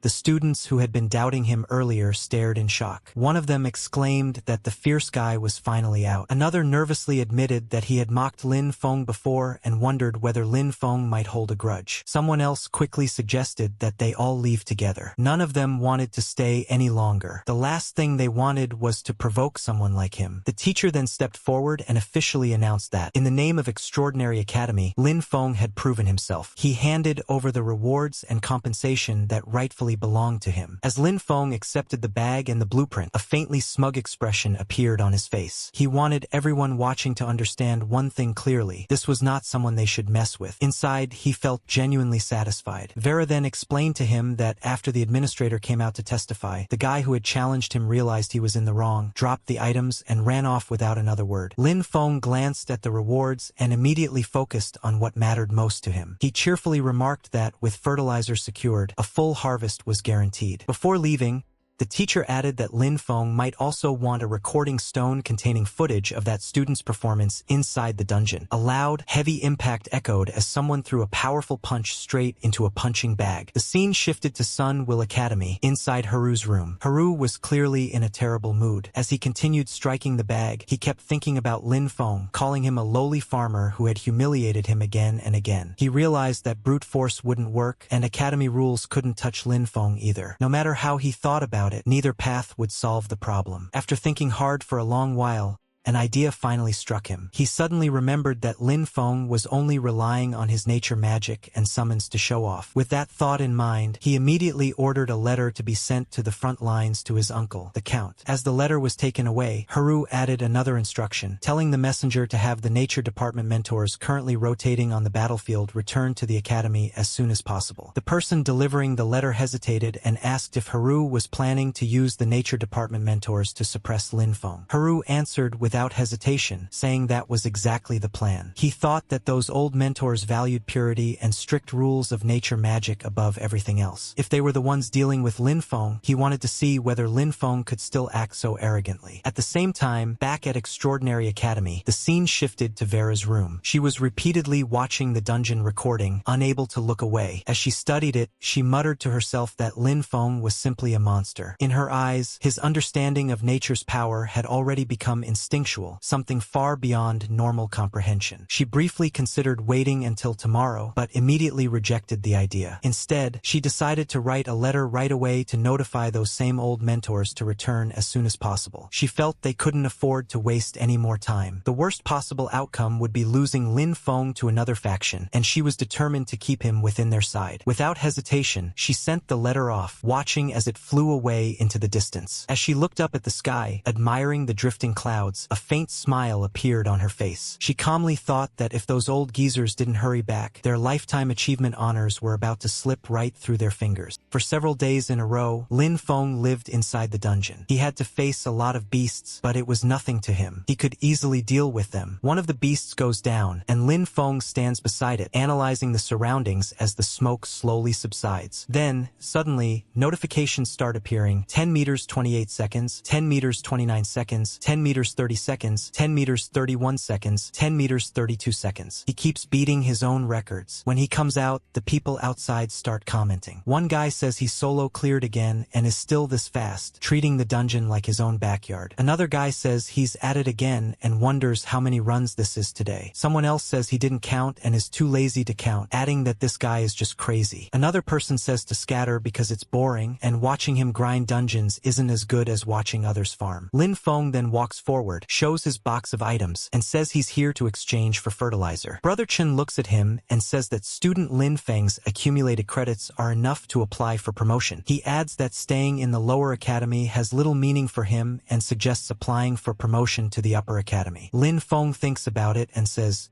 "Promote to the upper academy?" Chun then explains that the extraordinary academy is divided into upper and lower academies. He says the lower academy cultivates basic talent, like the current Storm Academy, while the Sunwheel Academy is where elites from all lower academies gather, known as the Upper Academy. He adds that after entering Sunwheel Academy, the rewards available for exchange, both in quality and variety, are far beyond what the lower academy can offer. He says that's the place a genius like Lin Feng should go. Lin Feng thinks about all of this, repeating Sunwheel Academy, the Upper Academy in his mind. After thinking it through, he says he understands and thanks the teacher. Later, as he walks into the academy mission hall, he says he's here to apply for promotion to Sunwheel Academy. The receptionist asks for his name, department, and credit voucher. Lin Feng shows his card, and his status appears: Lin Feng, Nature Department, affiliated with Storm Academy, current credits 30,135. Everyone gathered there is stunned. One of them says he actually has 30,000 credits. Another guy says that if he remembers correctly, Lin Feng is that big shot who crazily grinded Gloom Forest. Another guy comments, wondering how many times he had to grind Gloom Forest to get this many credits. The receptionist then says that the credits have been verified and hands Lin Feng his promotion mission scroll. As she gives it to him, she says that after completing the task and passing the review, he can officially become a member of Sunwheel Academy. Lin Feng then asks if, after promoting, he will be able to exchange for gold grade supplies. The lady standing there says yes, explaining that right now, since he is affiliated with Storm Academy, he can only exchange credits for bronze to silver grade supplies. The receptionist adds that after promotion, he will be able to exchange for gold grade to platinum grade rare supplies. Lin Feng says many thanks and starts walking away as everyone continues staring at him. As he leaves, he says that he's just going to the defensive line area outside the city to look for something. He adds that the location is very close to the manor, so it shouldn't be difficult, but before that, he has to go get something first. Later, as he keeps walking, a senior speaks to him and says that although the Lamp of Nature is only silver grade, its effects are not inferior to gold grade items at all. He warns Lin Feng to maintain it properly and be extremely careful not to let it be tainted by necrotic energy. Lin Feng responds that of course he will and thanks the senior. After that, Lin Feng looks around and moves forward. In his mind, he thinks that although it's said the Lamp of Nature cannot be tainted by necrotic energy, he doesn't know why he has a strong urge to try it. He then uses it and summons his necrotic beings, causing the lamp to transform. Lin Feng realizes that it has directly transformed from a nature-type item into an undead-type one. As he continues experimenting, a large amount of aura and energy spreads outward. He sits there and observes it carefully. After some more time passes, he thinks that fortunately, this thing is sentient. He realizes that by using nature-type energy, it can be changed back into the Lamp of Nature. Otherwise, he wouldn't have been able to explain it at all. Later, outside the city at Lin Feng's farm, he brings the lamp there and places it above the fields. Soon after, a large amount of crops begins to grow. Then he thinks that the power of the lamp of nature is truly terrifying. Even on its first use, it can make crops grow this rapidly. He thinks that there will only be more such things at the Extraordinary Academy, and it seems he must complete the Upper Academy promotion mission quickly. He quickly heads out, leaving his beings busy with their own work. A bit later,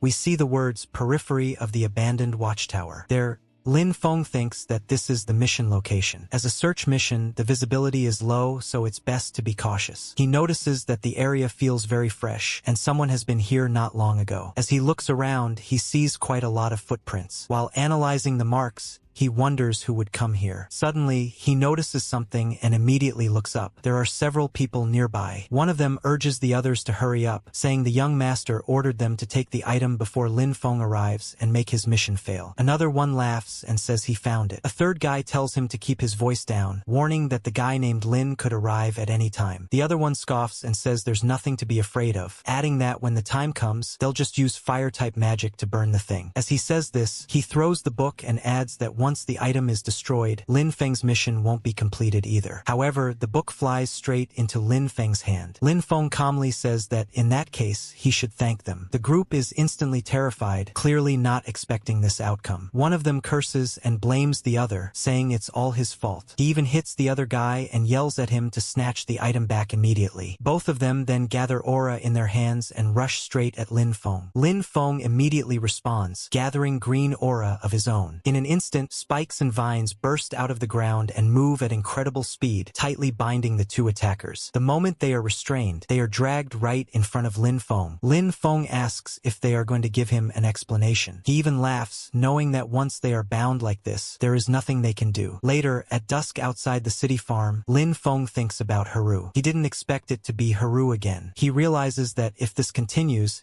he will be exposed sooner or later, and he needs to think of a solution. At that moment, he notices something. One of his necrotic summons is holding a red flag and has been tinkering with it for quite a while. Many of the other summons are also nearby, working as hard as they can. Lin Feng watches them for a moment, then finally smiles and says that it's fully automated, and that this is actually awesome. Meanwhile, in Haru's room, one of his men reports that they sent people to search the watchtower. He says they didn't find the two of them, but traces left by their men appeared at the scene, and there's a high probability they're already done for. Hearing this, Haru becomes extremely furious. He punches the wall with all his strength and curses them, calling them trash. He yells that they can't even handle such a small matter and questions why he even keeps them around or pays them if they're so useless. He is especially furious at Lin Feng. In his mind, Haru thinks that Lin Feng actually dared to take down his people. He then orders them to contact the people of Shadow Eclipse, telling them to offer the highest price and buy Lin Feng's life. He continues thinking that it must have been Lin Feng who took Tuka, and now it's time for him to pay. At the Academy Mission Hall, someone announces and congratulates student Lin Feng on officially becoming a member of the Sunwheel Academy, saying that he hopes Lin Feng will always walk on the path of seeking truth. He then hands over Lin Feng's new uniform and new student nameplate. After receiving everything,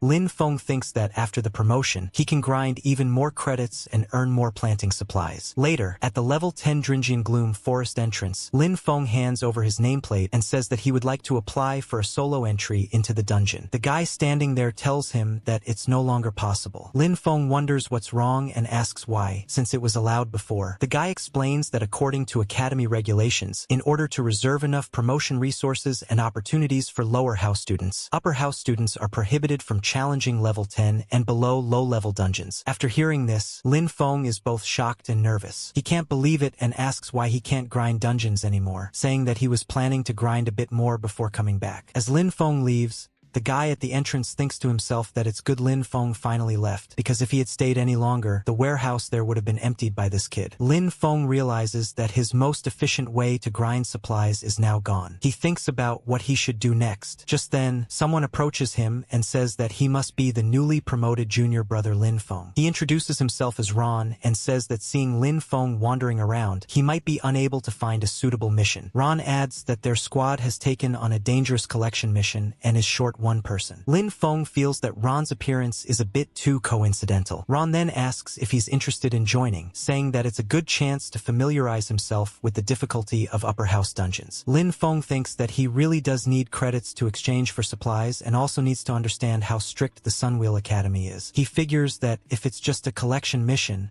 it shouldn't be a big problem. So he agrees and says he'll join. Ron happily responds and says they should head out right away. When they arrive at the dungeon entrance, there are already 2 people waiting. Ron introduces them, saying that one is the cold-faced Yuve and the other is the sore-faced Carter. Ron explains that their goal is to collect moonlight grass deep in the forest. He says the mission requires 10 stalks and that, according to intelligence, there are night elves patrolling the area. He tells everyone to try to avoid combat and focus on gathering. Later, deep inside the Shadow Woods, they walk together and suddenly spot a patch of moonlight grass. Someone tells the others not to start fighting over it, saying this is their mission objective and that he didn't expect the trip to go this smoothly. However, as they are carelessly collecting it, dust suddenly rises and flying insect-type monsters surround them, attacking from behind. Ron immediately warns that it's not good and says it's a night elf patrol squad, telling everyone to prepare for battle. The night elves start attacking them with sticky substances, but Ron manages to deflect the sticky material back at them. He then orders everyone to take their positions and tells Lin Feng to use nature magic to harass them, explaining that night elves hate nature magic. Lin Feng immediately says he understands and starts using his nature magic, sending vines all around the area. The vines quickly capture the night elves,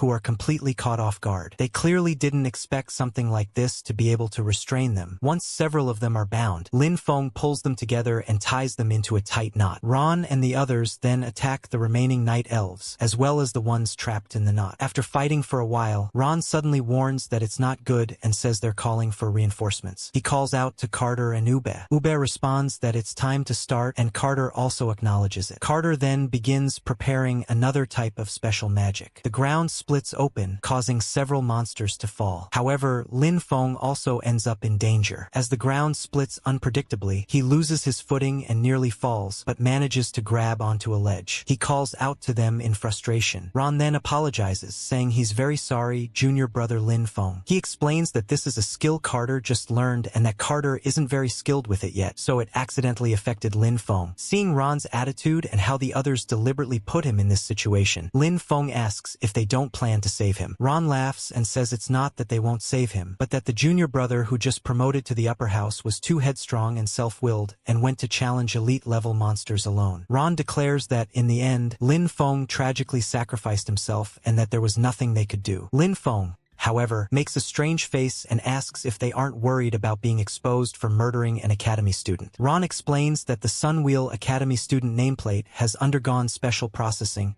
and can record powerful magical energy. He says that after Lin Feng dies, they'll take his nameplate and use it to record the elite monster's magic. Not interested in their babbling, Lin Feng asks one last question, wondering if there is really no other way to know what actually happened there. Ron confidently says they've done this kind of thing many times and tells him to trust their professional standards. Lin Feng says he sees and understands. Then he lets go of the ledge and appears to fall into the abyss in front of them. Ron comments that since Lin Feng knew he couldn't resist, he chose to jump down voluntarily to give himself a quick death. But then Ron suddenly senses something is wrong, and at the same moment, Lin Feng's voice asks if they are ready as well. Lin Feng appears above them instead of below, exactly where they never expected him to be. Everyone is completely shocked. Lin Feng calmly tells them to face his legion. Ron immediately panics, repeatedly saying that this is not good. At the same time, Lin Feng summons his powerful undead minions. Now everyone is truly panicking. They never expected this kind of situation. To them, Lin Feng is an even bigger monster than they are. Some of the undead even form a strange, beautiful heart shape before launching their attack. Ron screams in disbelief, saying that Lin Feng is a necromancer and that it's impossible. Lin Feng coldly asks if this is Ron's final testament. Ron quickly tries to negotiate, calling Lin Feng Jr. brother and saying they can talk things out. He claims there was never any real conflict between them and admits that Haru arranged everything. He begs Lin Feng to let them go, saying they know they were wrong. Lin Feng replies that they don't know they were wrong, they just know they're about to die. Ron desperately adds that Haru always believed Lin Feng killed Tuka and says he can help testify against Haru. Lin Feng shows no interest at all. He steps closer, squats down, and calmly asks who Tuka is. First, Ron refuses to answer and looks away. Lin Feng Feng then says to forget it, that it doesn't matter, and orders his minions to bury them. A massive surge of aura erupts, and soon everyone is lying motionless on the ground. Even so,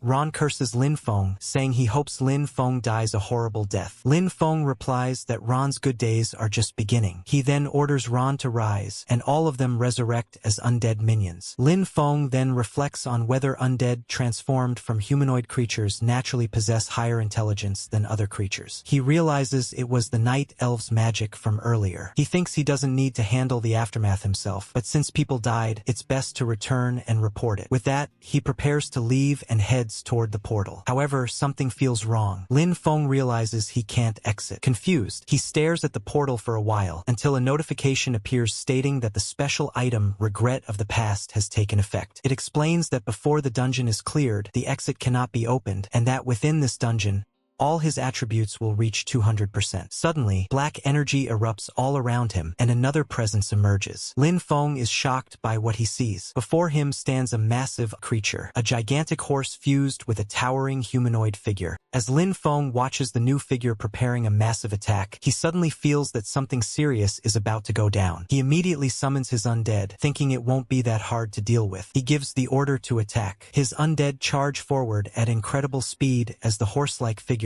also prepares its weapon. However, the undead are slightly faster and strike first. They keep delivering one powerful blow after another. The horse-mounted figure struggles to fight back, and soon the horse becomes frightened, causing the rider to fall off. The undead immediately follow up with another flurry of attacks, continuously damaging the fallen figure. Lin Feng casually eats a banana while observing the battle. He thinks that the undead this time seem to possess more instinct and are even capable of coordinating with each other. Still, it feels like something is missing. As the attacks keep raining down, the fallen figure can't believe what's happening. He asks why Lin Feng is able to use the power of death. Lin Feng watches silently at first, then laughs and smiles, saying that he wouldn't understand. Lin Feng then orders them to bury him. The undead intensify their assault, and the enemy finally collapses. Another massive area-wide attack follows. A status appears showing that the area is clear and progress has reached 50%. Lin Feng comments that it's actually a dual boss system dungeon and realizes he has to continue deeper inside. At the Gloom Forest core area, massive weed-like mushrooms grow everywhere, even wrapping around the trees. Lin Feng enjoys the scenery as he moves forward, but suddenly he senses something wrong. A huge aura erupts as a hidden area reveals itself. From within it, another figure emerges, surrounded by overwhelming aura. The figure questions why Lin Feng has set foot in this holy land. Lin Feng responds by asking if the figure can speak human language, adding that if not, he'll start the fight. The figure is revealed as Guardian Shevius, level 18. She remains silent for a moment, only continuing to raise her aura until the entire area is engulfed in red energy. A status window appears in front of Lin Feng, stating that he has entered the combat phase. It explains that the Spore Domain effect is active, causing all non-Undershadow type units to take 4 erosion damage every 3 seconds, with the decay effect stacking. It also notes that because Lin Feng has the stacked effect Regret of the Past, his undead units regenerate 1 mana per second. Feeling confident, Lin Feng says that this means in this dungeon, the undead he summons can maintain themselves without consuming his mana. Lin Feng laughs and says that Regret of the Past is truly a good thing. He then summons his undead and orders them to crush everything. Another huge battle breaks out. Later, in a different area, a man thinks to himself that it's fine even if Ron and the others couldn't beat Lin Feng,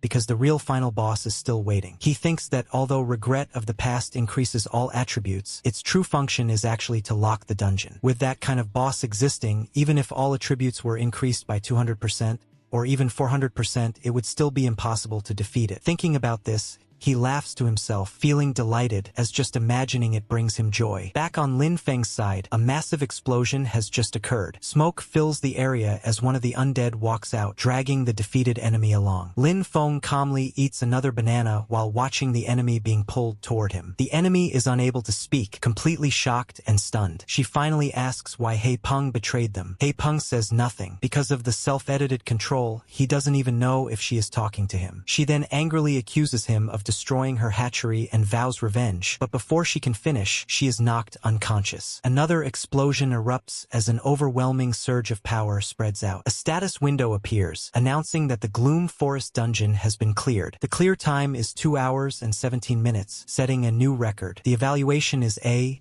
and reward calculation begins. Lin Feng eats yet another banana and thinks that it's not bad at all, feeling that he has grown stronger. Soon, a huge egg-like object appears in front of him. Lin Feng is confused and wonders what it is. A notification then appears, identifying it as the embryo of the chthonic demon, a mythical grade item in an inactive state. The description explains that it is a life seed left behind after the fall of an ancient chthonic demon, requiring specific conditions to hatch. His current status is dormant, with a strong death aura detected and an affinity of 30%. As Lin Feng examines it closely, he thinks about this black egg hatchery and wonders what it really is. He then uses his storage ring to store it away entirely. After that, an exit opens, allowing him to leave immediately. However, before leaving, Lin Feng looks around one last time at the lady demon's body. He thinks that converting a level 18 boss into an undead would consume a lot of power, but once converted, it should be at least on the same level as Xiao He. With that thought, he gives the command to arise. Soon,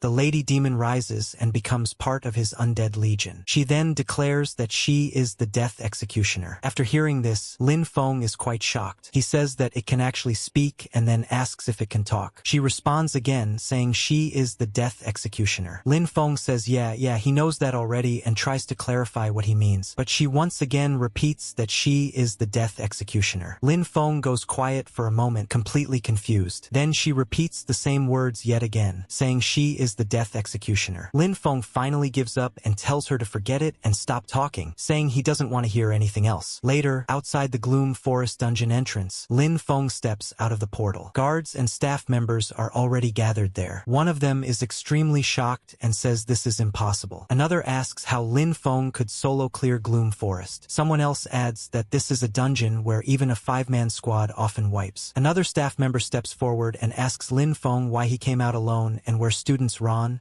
Carter, and Yue are. Lin Feng explains that they encountered a massive night elf attack while gathering moonlight grass and unfortunately got separated. He says he barely managed to escape deeper into the dungeon, accidentally triggered the boss fight, and narrowly survived to clear it and come out. As for the three of them, he says it doesn't bode well for them. The staff members discuss among themselves and conclude that it does match the magical power characteristics of night elves. One of them clenches his fists in frustration and asks Lin Feng if he encountered any unexpected situations after entering the dungeon. Lin Feng replies that after entering, he gained an effect called regret of the past. The staff member is shocked and immediately asks if Lin Feng has made any enemies recently. Nearby, another person at the dungeon entrance watches in disbelief, thinking that this is impossible and wondering how Lin Feng could solo clear the dungeon boss, something no single person should be able to achieve. Lin Feng notices him from afar and tries to stay out of sight, but his height ends up giving him away anyway. Lin Feng then says that as for enemies, he doesn't really know, since he just got promoted to Sunwheel Academy. The staff member acknowledges this and says they will investigate the matter carefully and ensure justice for him. Lin Feng bows slightly and thanks the mentor, saying he's counting on them to handle this matter. Meanwhile, the other guy still can't believe what just happened. As Lin Feng turns to leave, he quietly thinks about how he's going to send his undead after the moron who tried to take him down. After taking a look, Lin Feng thinks to himself that it was fine outside the dungeon just now, but after returning to the farm, this embryo suddenly became restless. He recalls what Xavier said before dying and wonders if this embryo was really placed in the dungeon intentionally by someone to be nurtured. He notices that the embryo can actually be influenced by both of his magical powers at the same time. He thinks that logically speaking, undead-type magic and nature magic shouldn't be able to coexist, so why is this happening? He wonders if the embryo is like him, capable of allowing two types of magic to coexist within its body. But then he reminds himself that he is human, while this embryo clearly looks like something created by the demon clan. He concludes that there is only one way to find out. He changes his clothes, puts on a fresh set, and heads to the principal's office. After he knocks, a voice from inside tells him to come in. The man inside notices him and says that student Lin Feng hasn't rested yet, even at this late hour. Lin Feng shows him the embryo and says that it's hard to explain and that the principal should just take a look directly. The principal examines it carefully and asks where Lin Feng found it. Lin Feng explains that it was inside inside the Shadow Woods dungeon and dropped after he killed the final boss. At first, he thought it was just a normal drop item, but something felt off. The principal immediately recognizes it and says it is the embryo of a chthonic demon and that there can be no mistake. He realizes that the demon clan was actually able to bypass their detection and directly enter the dungeon to cultivate such a thing. Lin Feng repeats the term chthonic demon in surprise, and the principal begins explaining further. He says that a chthonic demon is one of the demon clan's units that uses humans as food. By preying on humans, they gain immense strength, and some of them can even cross space itself. He continues, saying that conventionally, a Type 4 Blood Cavern Lord is capable of this. These chthonic demons that gain the power to cross space use dungeon mechanics to plant seeds or embryos. They rely on adventurers' battles, deaths, and magical fluctuations as nutrients to incubate silently. Once the embryo matures, it breaks through the dungeon and descends into reality. The principal adds that this particular embryo has only just entered its growth phase. If it had remained inside the dungeon absorbing nutrients, it would have hatched within half a year at most. After hatching, it would become an extremely high-level chthonic demon, and if it caused chaos within the academy, the consequences would be unimaginable. However, the principal admits that what puzzles him most is that this kind of embryo usually hides extremely deeply and normally won't appear unless there is a similar aura nearby. He then asks Lin Feng if he understands what he means. Lin Feng understands what the principal means and becomes quite panicked. However, the principal tells him to relax, saying he was only teasing him. He explains that Lin Feng has done a service by handing the embryo over, and both reasonably and emotionally, he has no intention of doing anything to him. He adds that everyone has secrets, and the Academy respects that. As long as Lin Feng does not harm the Academy or trample on the bottom line of humanity, the Academy is willing to give geniuses space to grow. The principal then says he only needs one promise, that no matter what power Lin Feng possesses, he must remember that he is a student of Sunwheel Academy and a member of the human faction. Lin Feng bows slightly and says that he will keep it in mind. The principal pats him and says good job. After that, he takes out an item and explains that it is a territory banner. He says it is both a reward for handing over the embryo and an investment in Lin Feng's potential. He explains that once planted on land Lin Feng acknowledges, it can unfold a primary territory barrier with a radius of 500 meters and can even achieve a certain degree of terrain modification. Lin Feng becomes visibly cheerful after seeing this. He says that such rich powers of law are exactly what his farm needs. The principal then tells him that if there is nothing else, he should go back and rest, and that he will send someone to handle the matter. Lin Feng responds respectfully that he understands. Before Lin Feng leaves, the principal adds one more thing. He mentions that there will be a freshman exchange meeting in the Academy Auditorium in 3 days and suggests Lin Feng go meet some peers. He also mentions that a mentor from the nature department named Su submitted a very interesting topic before heading to the front line for duty, something about plant cultivation and hybridization. The term hybridization breeding immediately catches Lin Feng's attention. As he thinks about it,